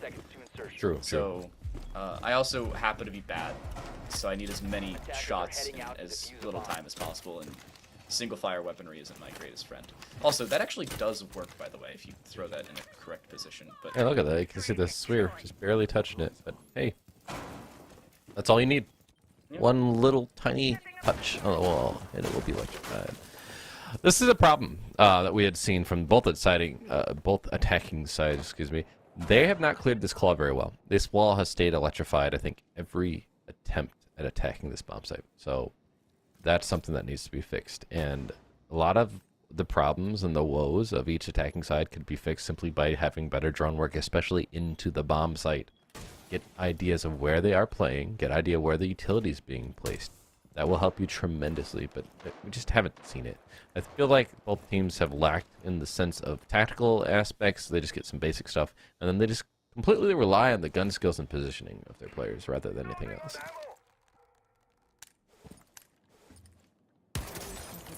Do not tell. Oh my. I really want to tear Boo apart for two reasons. Number one, Murray just walked up Solarium stairs as Sledge, and you just used 4 Habana pellets to open up 2 different windows. Number two, you just used 4 Habana pellets to open up 2 different windows, of which were not being pressured, by the way. And you had the droning beforehand to know that.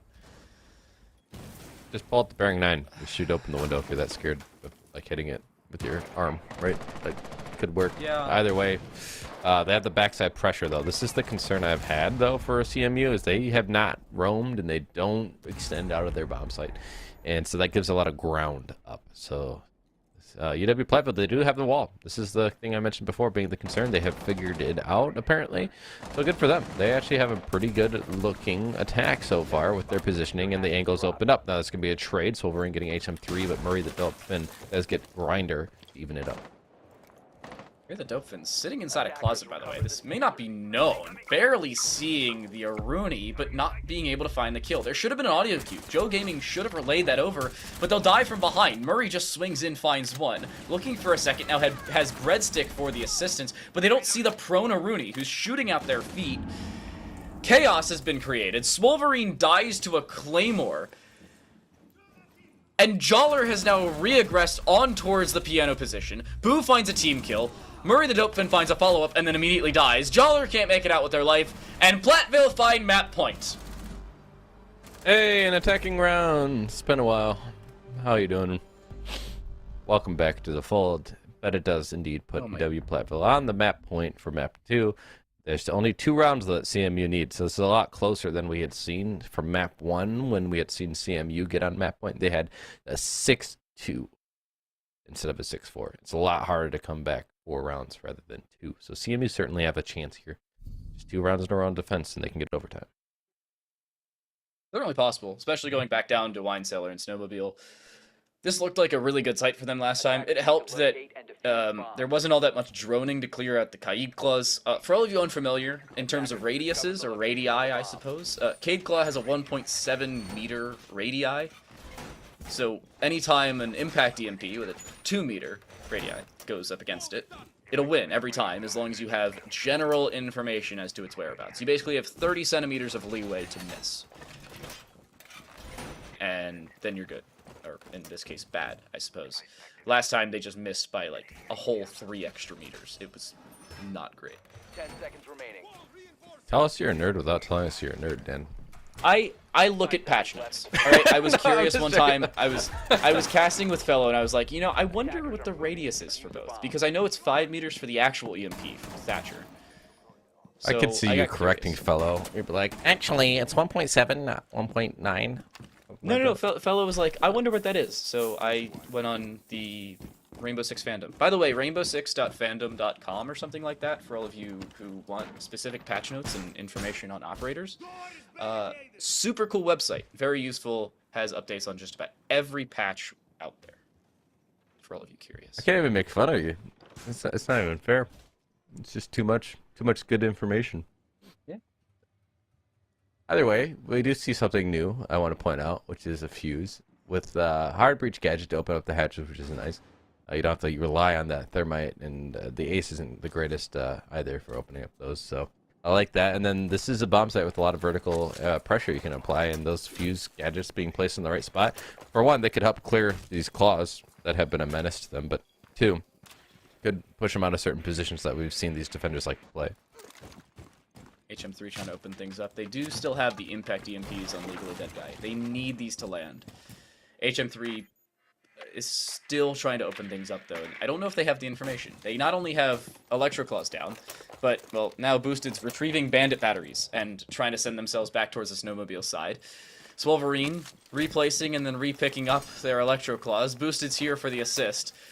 They are making sure this wall will not be opened, and Platteville couldn't open it last time with 4 impact EMPs.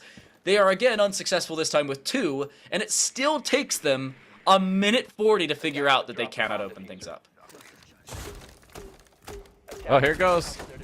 And that's a nice awareness, we'll say, from Breadstick to know that someone could have been on stairs there. They still were kind of dangerous with it, not gonna lie. But with those fuse charges, I actually thought it might be enough to push this player away, but Boosted is just persisting here, and they're not gonna let them get this wall opened up. But the main concern now is that the kills are actually coming through. Breadstick is going to find another one on the back of their utility. We see run out of ammo. Boosted gets a kill, but because of the reload animation, they had to try and knife, and Boo is just going to be ready all day on that one. It gets the kill. Murray the Dopefin pushing in, getting Grinder, and it's all up to Joe Gaming, who does find one, but now his position is known, and all the walls are being opened up. A 1v3 now. Might have a 1v1 here on the backside, though. Yeah, but needs to find this kill quickly or just turn their attention. They have to try and drop that diffuser, but it's already been put down. Now it can be protected from 3 different angles. They need to regress from blue or connector. They're still worried about the flank, and the issue is if they even try and open up blue, their whereabouts are going to be known. When they flank up and over, that drone may see them, that drone may see them, or, well, they'll be hurt. There's not all that many options here for Joe, who has to hop on the defuse with 7 seconds remaining on that timer, and they just may not have the time to do so. First kill found on Naboo, verticality not their friend, however, as the flank is set up in through Wine Cellar. They will drop into the connector, but it's being aggressed in from blue, and with just 4 seconds to hop on, they don't even have a second kill. This map is over. UW-Platteville will send us to Oregon. GH, go next. That's what it's going to be, because we have to go to the 3rd map to figure out who's going to be the victor in this matchup. That's a good round from CMU, a good map from CMU. They had tried, but after that timeout, they were figured out. UW-Platteville utilizing that very well. That's the only one we've seen so far in the matchup, and they made it work. So we'll have a short break, though, before we get to that 3rd map of Oregon. So stay with us. We'll be back.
A third map is a requisite into our final series of the regular season. Central Methodist cannot pick up their own map, pick a chalet. We now head to Oregon off the back of UW-Platteville taking that map in 7-4 fashion. It looked chaotic for them, but a timeout and 2 back-to-back rounds give them a 7-4 map victory. I'm Time to Lake, joined alongside me still for our final map is Wiaku and Wes.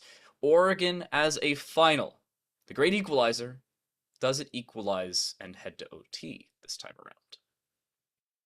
No, whoever gets defense wins.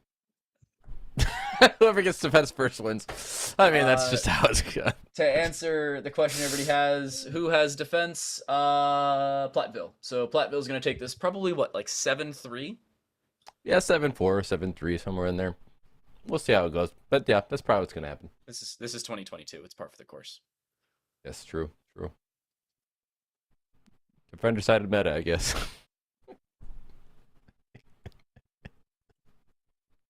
I don't want to talk about it. This has been a weird series. We've had people not see people, even though it's not like their entire scope blocked them. We actually see something other than a Thatcher Maverick ban. It's Thatcher Jackal this time around. Methodist, courtesy of them, will ban out the Spanish op, and I guarantee you will ban out both Spanish ops. I feel like this is like nationalist. Yeah, that's mean, Methodist. Banning out both Spanish ops. What did they ever do to you?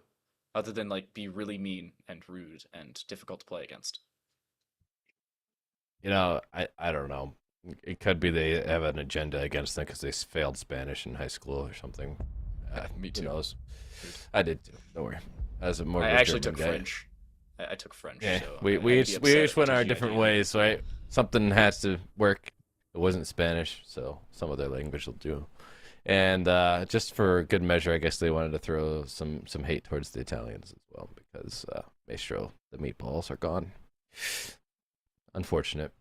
Nobody expects the Spanish Inquisition, according to the unnamed gamer. Yeah, this is true.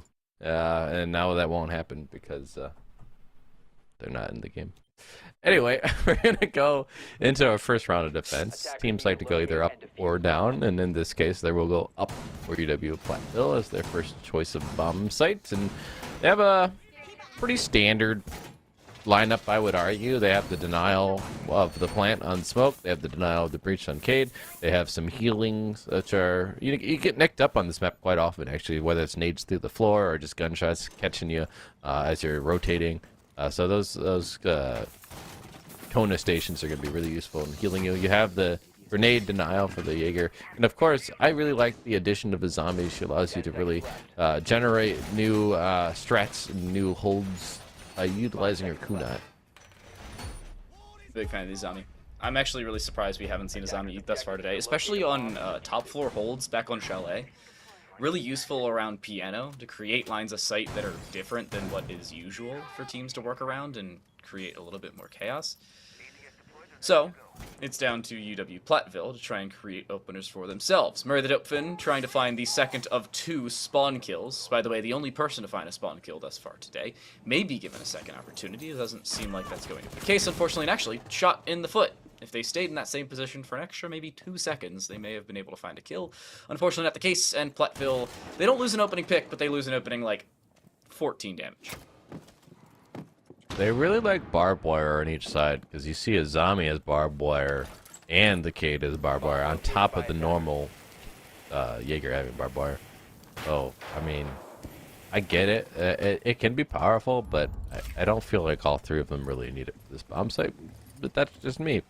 On the attacking side, they have a lot of throwables this time. We're not seeing breaching charges being brought on a Nomad, for example. They're actually going to be bringing a lot of flashbangs, couple smokes. They have the EMPs to basically help them get walls opened up on the Lion. And, of course, you have the 2 nades, one of which has been used on the Jaeger. So it's an interesting difference in the way they're utilizing their utility. But Solverin's going to get the opening kill on Taboo to open things up for CMU. Oh, and looking at the lineups again, we now know that that was a player who is a plug and play. That's Jaeger dead. So I just want to point out that that is going to be someone who is a body you can afford to lose because he doesn't really bring you all that much. So it's not a big deal. Looking at the attacks, though, it is stalling out a bit. The smoke grenade is going to slow them down over in the holes made in attic. And then, of course, now we see some other bodies. One posted up on the window. Breadstick going to kill on the grinder, though. See, Boosted is on that kid's bedroom, but he has to punch that out. It is a zombied off, so not going to be an avenue that they can utilize right off the bat here. Still a 4v4, evened up on this round. We need to see some attack pushes coming through within the next 45 seconds because that's when the round will end. You see, Jolly going to contest, but there's still that shield as well. They're going to use the flashbangs, but it doesn't actually blind them. Murray the Dolphin going to get a kill on the Boosted, who had just tried to haphazardly jump through that window in attic. Murray the Dolphin is actually below, as you can see, still posted up in that position. So legally dead with a shotgun in hand. If they push up, this is a hard gunfight to win. So Jolly has to watch out for this angle in front and from below on that hatch behind him, and he's going to get shotgun in the face. Boom, it's done. Now it's going to be up to Swolverine and Joe Gaming, and that's not a lot they can do here. 15 seconds. No, this should be it. Air jab put behind will at least give them the opportunity to clear out that possibility of a flank. Swolverine does get on towards the site, but is being watched from two different angles, and also doesn't plant safe. Their protection has been cleared away. Murray the Dopefin can't push in. Apparently there's no sound cue as the defuse is being put down, but the flank coming through from the dorm's main hall will give them the kill, and UW-Platteville the opening round. The defense 3 for 3 in terms of opening rounds 1, and Central Methodist cut away once more. Bomb defusing attempt failed. Hey, defense win. Who's surprised? No way, really? I can't believe it. Oh my. I mean, to be fair, this is I mean, in more recent times, it's become more even. Especially when it first came out, rather defensive sided. I still think it's slightly defender favored, especially the top and bottom sites. The third sites are much harder to defend. So, I mean, I don't think it'll be a 5-1. It shouldn't be a 5-1 by that standard. But to see it be in the favor, especially these early rounds, while they're still figuring out what setups are going to be, it's not surprising. But the hard part is the attacks have just, and I don't want to harp on it too much because we've talked about it a lot, but they have just been disjointed, and they, again, have good early momentum. They get opening picks, or at least even it up. They get walls up than they need. It's just those, like, how do you get into sight from there has been the question that they have not been able to really answer, and it played out again in that last round. They stalled out, and they just need to be a little bit quicker and have a little bit more of a plan of action with those mid to late rounds. 10 seconds. I think it was the same thing for UW-Platteville. It really hasn't changed between the two squads in terms of hurrying up, finding at least some real estate to work off of, maybe even a kill on some occasions, but not being able to convert that into a round victory because of slowing yourself down or not playing around your strengths, that being the fragging power and the fact that you have a man advantage, leading yourself into a late round meat grinder, and here they're looking to try and change that. Possibly some aggression from Central Methodist, prepping what looked like a rush, and then it's not. I was really hoping for them to just hold W in. Guess not. No blitz. No shot. That'd be nice, wouldn't it? To see a different change of pace, because it has been a lot of slow attacks. And like we said, attacks have not been well. So, I mean, at this point, what do you risk? If you're already having poor attacks, why not just go for a quick attack? Go for a rush. Get in with the shields, especially. We have not seen any shields brought, like, at all. So I would love to see the change up. But they're sticking with their standards takes. They have a shield. And yeah, they got to clear the shield, try and get rid of it, and they're, again, maybe not going to give enough due diligence towards this player on pillar. That's the real concern. I mean, hey, the attackers do have a shield. They have the Talon shields, albeit not your normal shield operator, but still something. We've seen Osa a decent bit thus far today. Swing straight into a Gershmont mine, but Boosted still finds the kill, playing with a 5.56.11 compared to the PDW we've seen in rounds prior, and a double from Boosted. Both headshots, both dropped very early on. Boo, a follow-up. It's Central Methodist with 3 opening kills. This is how you propel yourself back into a map and back into a series, most importantly. The attacking side looking lackluster from them. This is the opener you need, and most importantly, UW-Platteville are not directly on the site. HM3, the closest one to it, cannot just re-aggress without any thought towards it. C4 will go in, and we'll find Grinder. I don't think they're going to clear out the closed closet, though, of which the Osa currently resides. Should be able to find that kill. HM3 down to about 10 HP, but no, they're taken care of, and Murray, in a 1v4, trying to pick it up, at least finds one. Oh, can't find the second, though. Joe shutting him down. The attempts, too little, too late, really. Losing those 3 bodies, like you said, that's a massive swing for CMU. And it's going to be the first attacking round we've seen since UW-Platteville in the last map had started to gather some momentum on their attacks. I think that's the difference, though, is can we see that be maintained? It happened a lot earlier in this match, this map, compared to the previous 2. So, I mean, maybe I spoke too soon earlier. Maybe this will be a little closer. Hopefully. I'm looking at maybe a little bit of a closer first round. And to be completely honest, it does make more sense that Oregon is the closest of the maps in terms of splits between attacking and defending. Not only is it the most played between Club, Chalet, and Oregon, but it also leads to the most consistency.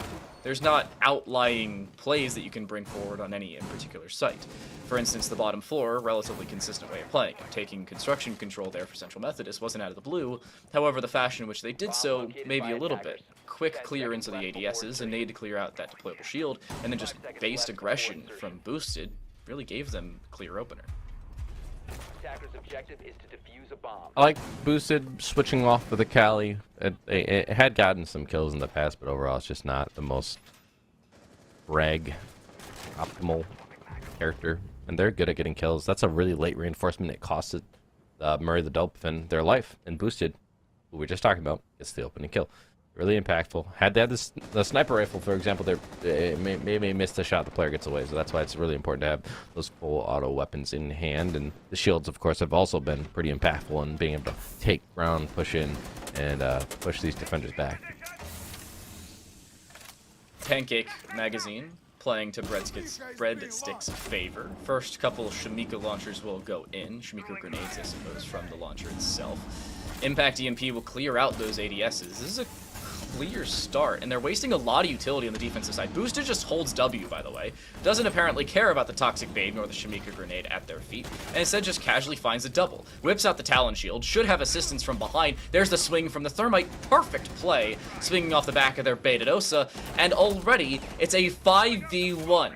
HM3 with the MP5K, a dream that may very well soon become a nightmare, will swing onto the first, able to drop Boosted, so at minimum the based carry is gone, but Joe Gaming finds the return, the final kill in back-to-back rounds with the exact same weapon in similar situations. It's Central Methodist, with both attacking round victories on the bottom floors. UW-Platteville will almost certainly go back to the top. Definitely want to get away from that bomb site. It did not work. They have lost opening deaths.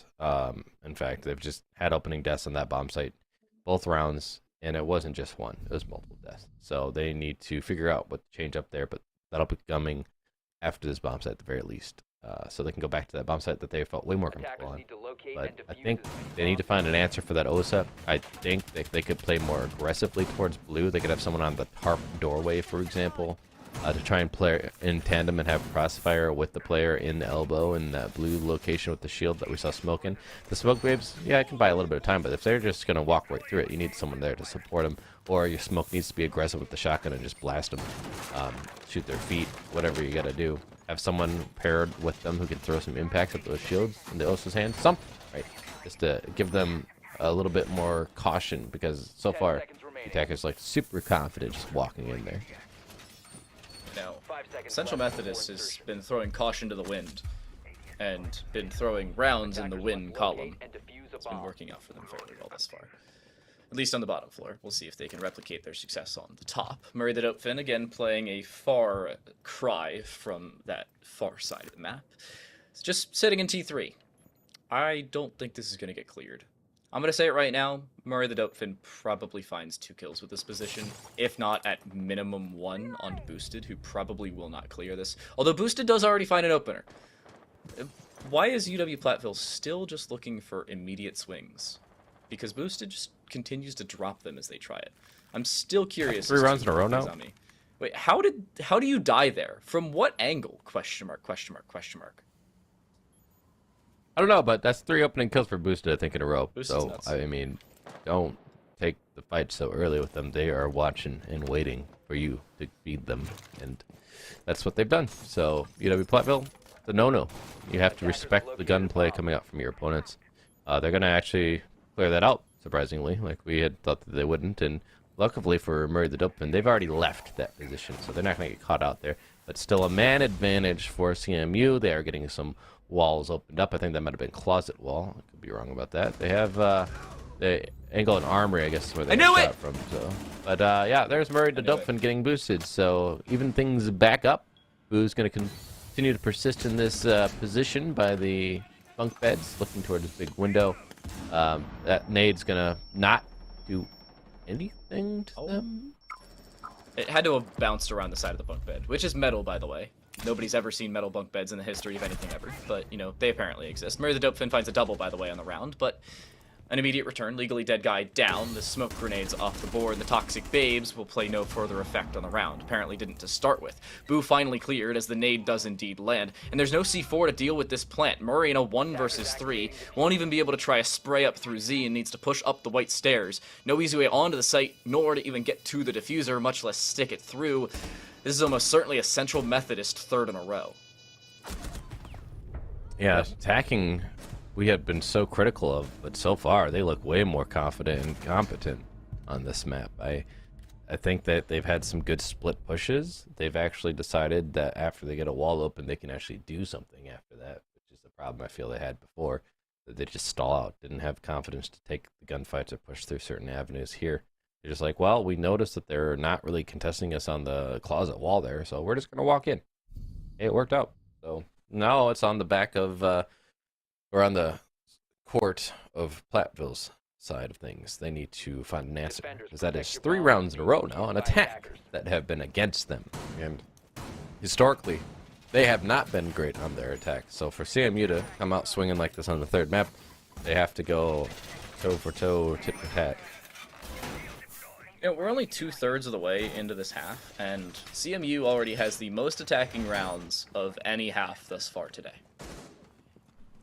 Because UW-Platteville, they opened up with a 5-1L on their attacking side at club, and then Central Methodist won 2 rounds in the second half, so the record became 2. Then UW-Platteville picked up a 5-1 half on the defensive side of Chalet. Central Methodist only had 1, and then UW-Platteville won 2 rounds, so it was 2-3 in that.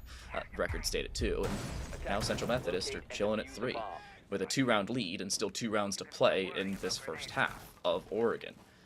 If they continue with this dominance, and it's now being spread between the team, by the way, with Swolverine looking fairly good in that round, I'm concerned for UW-Platteville, even under their attack, much less the defense, and Murray dead. Oh my goodness.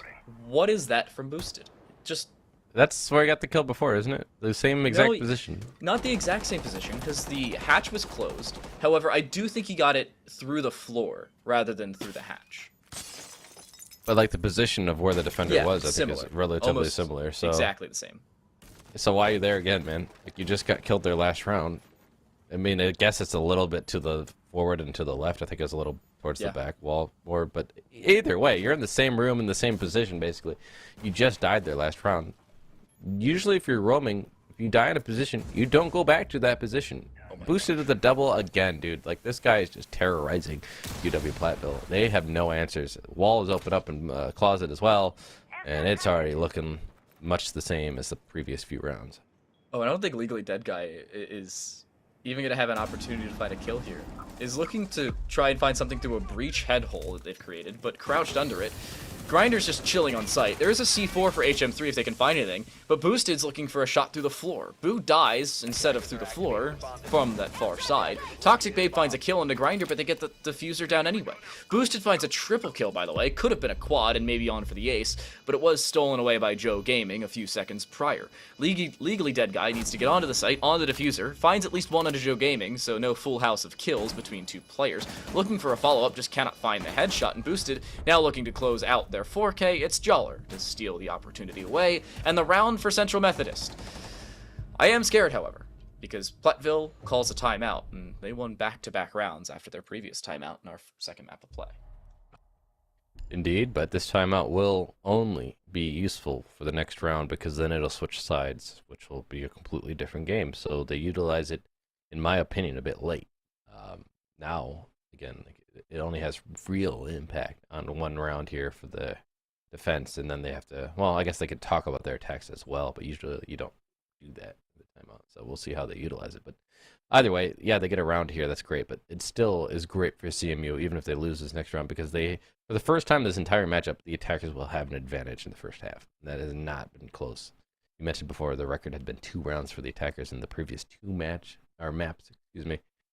Now 4 already for CMU. And, you know, if they can change it, I will say UW-Platteville could change it as well. They could have better attacks on this map, but I wouldn't bet on it. The other note, by the way, if Central Methodists are able to pick up one more round, they are 1 off the total amount of attacking rounds through the first 2 maps.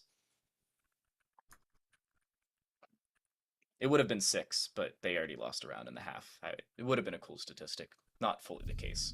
It's still showing dominance, and not only that, it's showing the fact the defensive side has gone 5-1 in the first half of the previous 2 maps, each.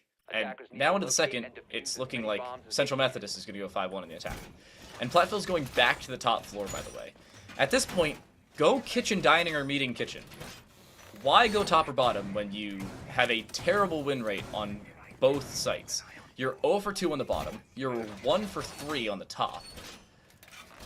Statistics don't tell the full story, but they tell at least like 2 chapters, and both of them say, don't go to these sites in all caps. Oh, I mean, the saving grace is they didn't go downstairs. That's true. The silver lining, right? There's a It would be caveat. worse there. But at least they have 1 round, which was on this bomb site. So I'll give them the benefit of the doubt. Maybe they can throw a repeat up there and find their confidence again. But they need to change it up too. Their positioning needs to change. They also need to not be so aggressive in the early rounds and lose a body, because that's what's been going on. They've been in constant 4v5s. So if they can keep their men alive, HM3 in a precarious position there on the doorway, but does manage to get away. Either way, though, if they lose the opening engagement, that's my concern, is they'll be yet again in another 4v5.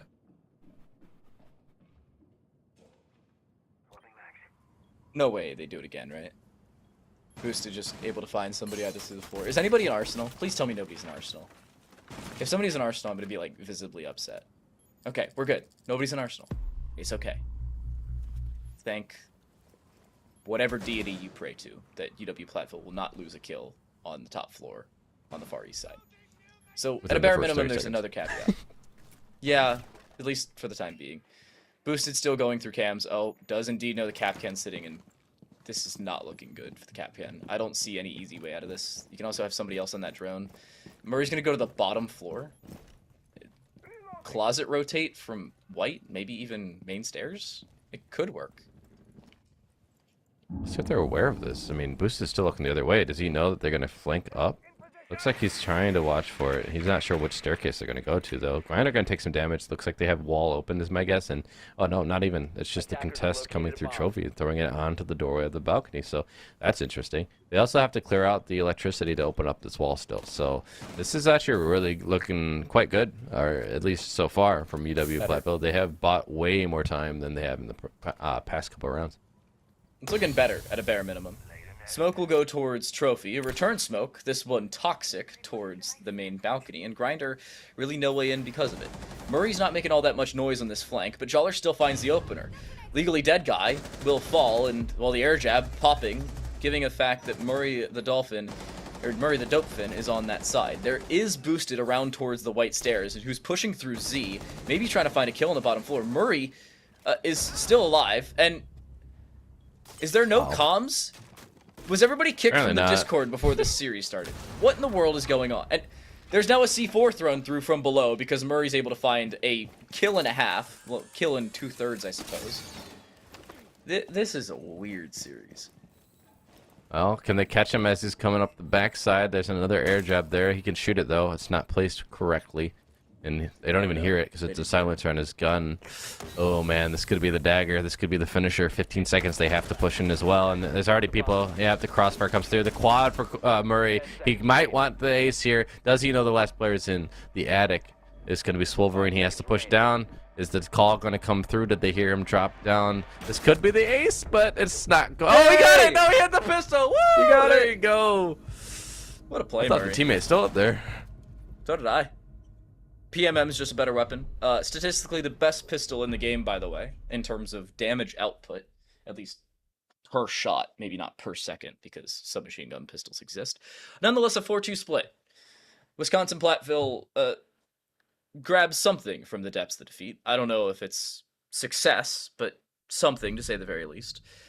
Hero plays. Really not something you should be relying on, albeit Boosted's kind of been the hero here for Central Methodist. Wolverine there as well, but a round's a round. They'll take it. Need to locate and defuse bombs. I know it's like a pin in your jacket, but then like, does it matter if you lose the war? You know, I don't know. We'll find out. Depends how this map ends up for them, but they have to now switch over to the attacking side. Yes, you had won that last round, give yourself some confidence, but the problem was never your defense in this matchup, except for this map so far. It has always been your attack, and so the concerns now come to the forefront of, well, the other team was able to turn their fortunes around. Can you? Because so far, the coordination, even on defense, what you mentioned it, where was the comms? You should have known where their player was. That's even more pivotal when you're on attack, in my opinion, at least. You need to have comms on point, because you're the ones who have to make the moves. You're the one who has to get into the bomb site. Defense is a lot easier normally. You know, if a single kill goes the other way, if Boosted is aware of the fact that Murray's on the bottom floor there and doesn't just willy-nilly try and spray through the bottom of kids' dorms, they actually win that round, by the way. Murray's dead, and they're not in a great spot. Boosted, now trying to play hero plays. 8 kills through 6 rounds, by the way, for the fragger of Central Methodist, looking for even more on the bottom floor. I don't see any reason as to why they wouldn't be able to pick it up. So, chaos, maybe? I can't say I'm liking UW-Platteville's chances right now, because I don't know if Boosted's going to be cleared out. And the track stingers were thrown at the window, and I don't know if Murray's... Oh, Murray did throw a second down below. We're good. It's okay. And I like that they have the EMP then on the gridlock, so they should be able to open up the wall here with the Hibana, working in tandem there to get this attic taken care of. Breadstick below, trying to find some luck with nades, but the thing is, you want to pair that with some drone work or some eyes through the big window or some form of information so that those can have a higher chance of hitting. You've seen now both miss, and that is 2 nades kind of wasted. Grinder going to be the one contesting here in attic. They are aware. They're going to calm this hopefully to their team, so they know this is one avenue at least the attackers have positioned themselves in. Drone thrown behind the Kaid. Grinder will have to reposition, and Boosted actually falls first. Big caveat to this round. Top fragger gone early, and any semblance of a flank that Central Methodist may have been relying on is also gone. Grinder, given the fact that they're playing on the Kaid, there is no C4 available. They're also playing the TCSG this time around, playing a very closeted headshot angle towards the back corner of T2. Aggression seemingly prepped, impact EMPs off the back of a possible Selma. They do indeed land, so the Selma will be able to open up that master rotate. This is a good start for Platteville. However, Grinder finds a return. Boo taken care of, and that Hibana off the board, they've already done their job. So a caveat to what could have been a chaotic situation. Grinder is so pivotal in this round. He has to watch 2 angles. Does he know he's not going to be watching the closer angle, the more important one, in fact? He had other teammates who could potentially have watched the other side, but now he's gone. And this position is given up. Attic for free, virtually. 2 bodies now going to funnel in. Breadstick going to push in with the knock. Are they aware of this? And the gunfight comes through. Joel Gaming does win it. It's back to a 3v3. 15 seconds remaining. They are trying to take site. Why are they not going for the diffuser, the plant? They're going to lose it, actually. That's Wolverine getting the kill on HM3. Now it's all up to Legally Dead Guy. This could have been a round for them, but they just did not work in tandem. They didn't have the markers for success that they wanted, because they should have known. They should have gone for plant held attic, but they didn't do so, and they lose the round. UW-Platteville managed to take 4 players, throw them into 3 different individual choke points at 4 different times. Like, it's not like 1, 2, and 3 all went at the same time, and number 4 had to go at a different time because it's the same door. No. Number 1 went, died. Number 2 went, died. Number 3 went with the diffuser, died. Number 4 entered trophy late, through a Surya gate, then ran into a Banshee, into a crossfire, and died as well.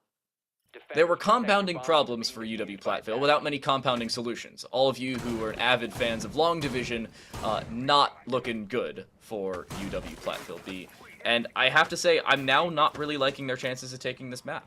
They're down by 3. They're on the disadvantageous side, that being the attack of Oregon, up against Central Methodist, who apparently have looked much better on the defense through our first 2 maps of play. Again, compounding problems, not compounding solutions, not looking good. Okay, I'm gonna throw out some ideas of what I think they could have done better in the last round in the positions they had. Hit me. Don't push through the rotative attic for one. Hold attic door and hold the rotate. You have 2 people there. The person in the attic door can actually hold a more of an aggressive angle and make sure no one's playing close, so that someone can also play in trophy and get on trophy door to hold the angle onto white specifically. Then your last player, who should be on the breach, can actually push through and plant next to pool table there, or the foosball table, whatever you want to call it. And then that's it. All the angles are locked down. They can get in pretty safely and get the plant down, and that's how you hold it. Instead, we see 2 players pushing through a rotate, and 1 at a time, by the way, and lose each of them. You just got to know what your markers for success are, and as always when you're in attack, think objective. We got to get the plant down. They don't play around the objective. Well, they did, just, a year and a half too late. C4 for a rotate used. I don't know how you feel about that one. I'm not a fan, but it's a mute playing rotates and flanks, so I don't know how much boosted may have found out of it later on. So Wolverine has already used 1 Toxic Babe, so what? 2/5 of your plant denial already off the board? That's a fairly good start for UW-Platteville. Also, Ooh. Murray's sprinting on the top floor without drones, and Boosted finds an opener. So 1 top fragger drops the other. Boosted with those opening kills, though. He died last round as the opening death, and Joller's going to fall pretty quickly, so at least it is even for UW-Platteville. Still, they have to find an answer to Boosted. They had shut him down early last round, which gave him a chance. But here, he's still alive. And he killed the Jaeger, who didn't really have much utility in pocket, while you have lost your healer and your top fragger and some flashes. And a Gone 6 potentially. Like, you lost a lot of utility in comparison. So I think that trade does favor CMU. And time now starting to favor them, as we are already past the halfway mark of this round. Seems like UW-Platteville do want to try to aggress as a team. So, if they try to push forward quickly, they can clear things out. That impact EMP is taken out by an ADS rather than actually taking the ADS out of contention. Boosted finds a triple in the round. Boo even pre-fired him. Is 0-7 thus far on the map. Grinder almost finds a follow-up, but unfortunately for them, cannot do so. 5-2 and a 4 versus 2. Central Methodist looking for match and series point. Well, legally dead guy has to persist here while his teammate tries to take ground somewhere else, but this can be, again, another Hail Mary round where it's like, okay, we have nothing going for us. We haven't taken ground anywhere else, and the ground we did take, well, it's been retaken because those players died. So these last 2 have to find something. Boosted does go for an aggressive play, gets shut down, but there's only 25 seconds remaining. They should know that these 2 players have to run in and try and get this plant down, so just play time. Even if you give up ground, let them run into sight, even as long as you hold different cross angles. There's no possible way for them to win this round, so should be another round for CMU, and like you said, it'll put them on the map and match point. And, well, there's 1 down. Grinder finally killing Asian 3. Now the last one just has a matter of time, and Grinder will be fed that one as well.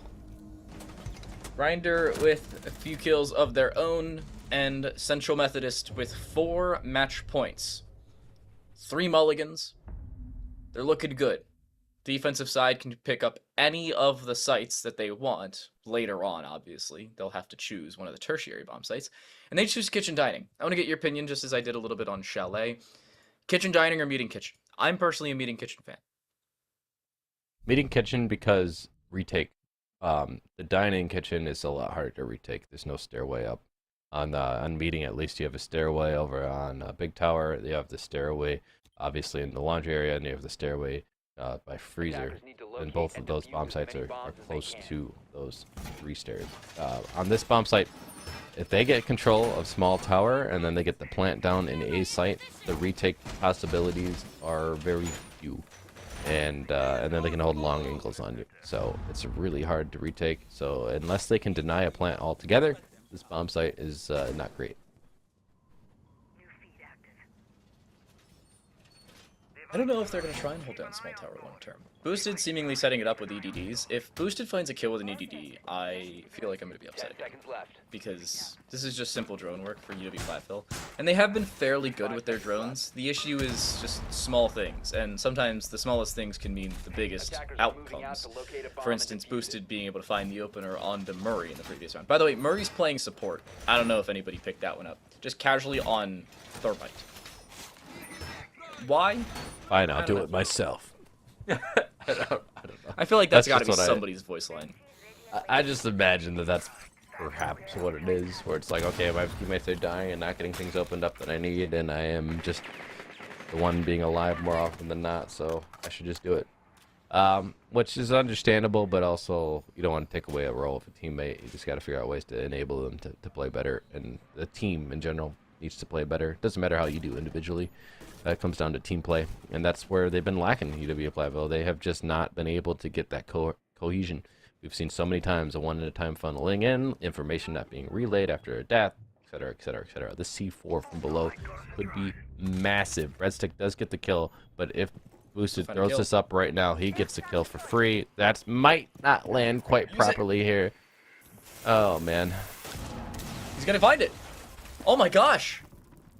Murray's dead. Attackers have recovered their diffuser. Back-to-back rounds in which Boosted kills Murray.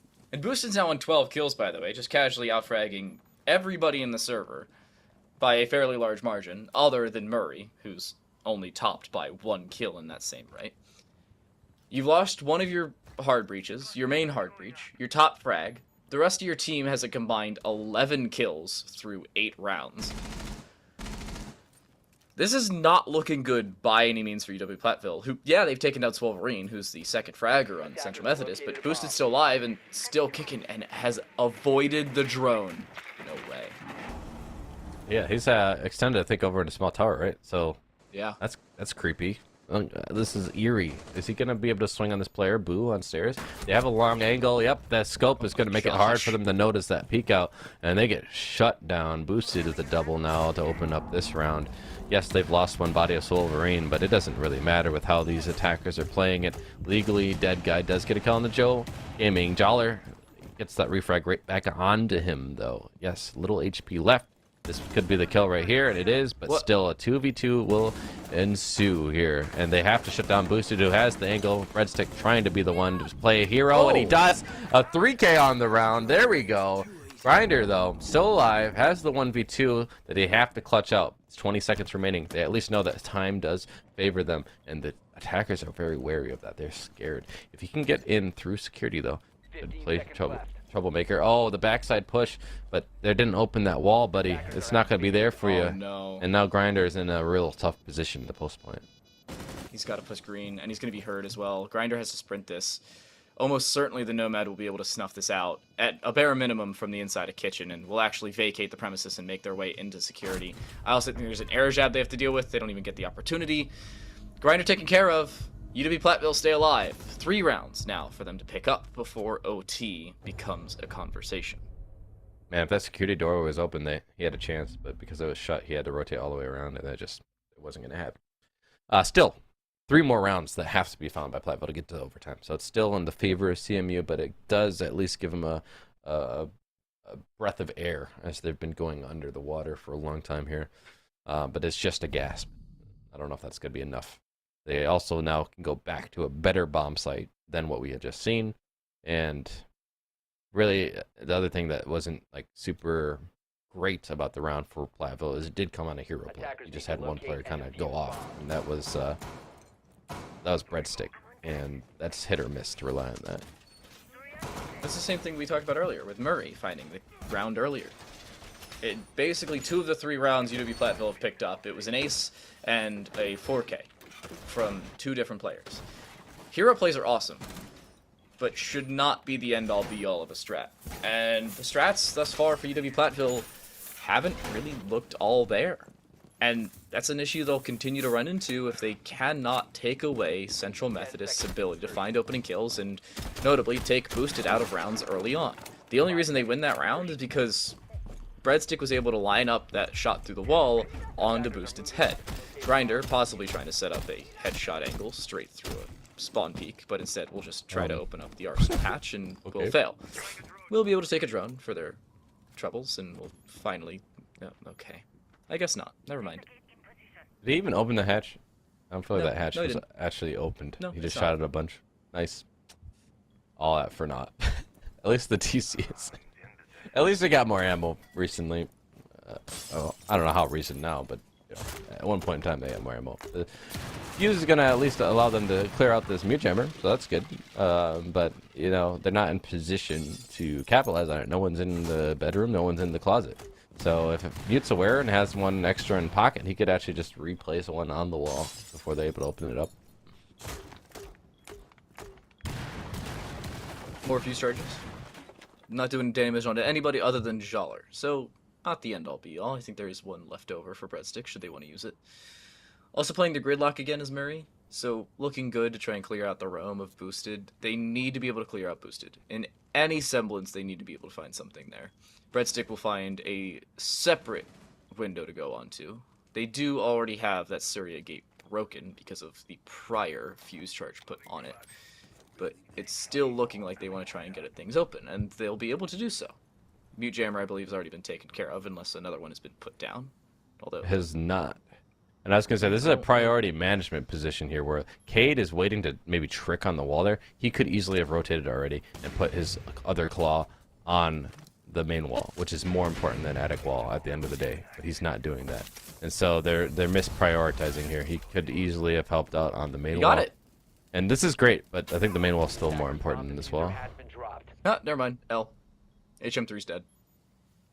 Oh, they got wall. They traded their I life suppose for a it. trade.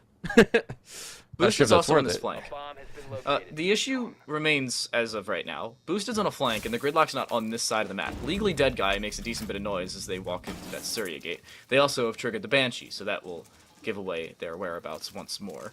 A drone watching their flank, as Boosted will attempt to go on that, but I believe has repositioned around maybe towards the white stairs. No easy way to clear out this roam, nor for them to get onto the site. 35 seconds. They'll look to push, but this is the real final shot for UW-Platteville.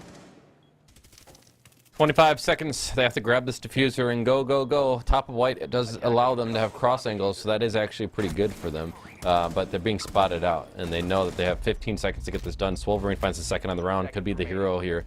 And the plant is going to go through. They actually just sprinted through. This is what happens when you're not watching the right angles. Oh my! Breadstick finding a second. Boo finds one. Boosted does find Breadstick, but it's still now a 2v2 post-plant situation. Boosted taking so much damage here. Where is Grinder? Still in attic. Not really doing too much to help out the teammates. He's looking the wrong way. He needs to be aware of where this person is, and he's close by, and he doesn't get killed somehow there. He wins the gunfight. All up to Bua on So the smart. breach. It's a 1v2 post-plant. 20 seconds do remain, and he's going to get found It's so out. That smart. should be it, and that's going to be the win for CMU. A 7-4 win on map 3 to get a 2-1 victory. Bomb You know what Boosted just did? defenders. Boosted just ran to the bottom of white, Defenders. into the backside of kitchen, with the kitchen hatch open, jumped into kids' dorms, and then repositioned away from the white stairs without making any semblance of noise based off of their whereabouts. That is a genius play from Boosted to basically make sure that the ace tunnel visions onto a position that is no longer occupied, and is not worried about the other side of the rotate they're actually looking at. Boosted just splitting the line of sight of the ace, with the ace having absolutely no idea, no drones, and no semblance of sound cues nor information considering their whereabouts. Very well put together. Smart play from Boosted, and, well, mechanically done just the same. If I've done my math correctly, Boosted walks away from that map with 16 kills, if not 15. Still a lot. Pretty good. Pretty good.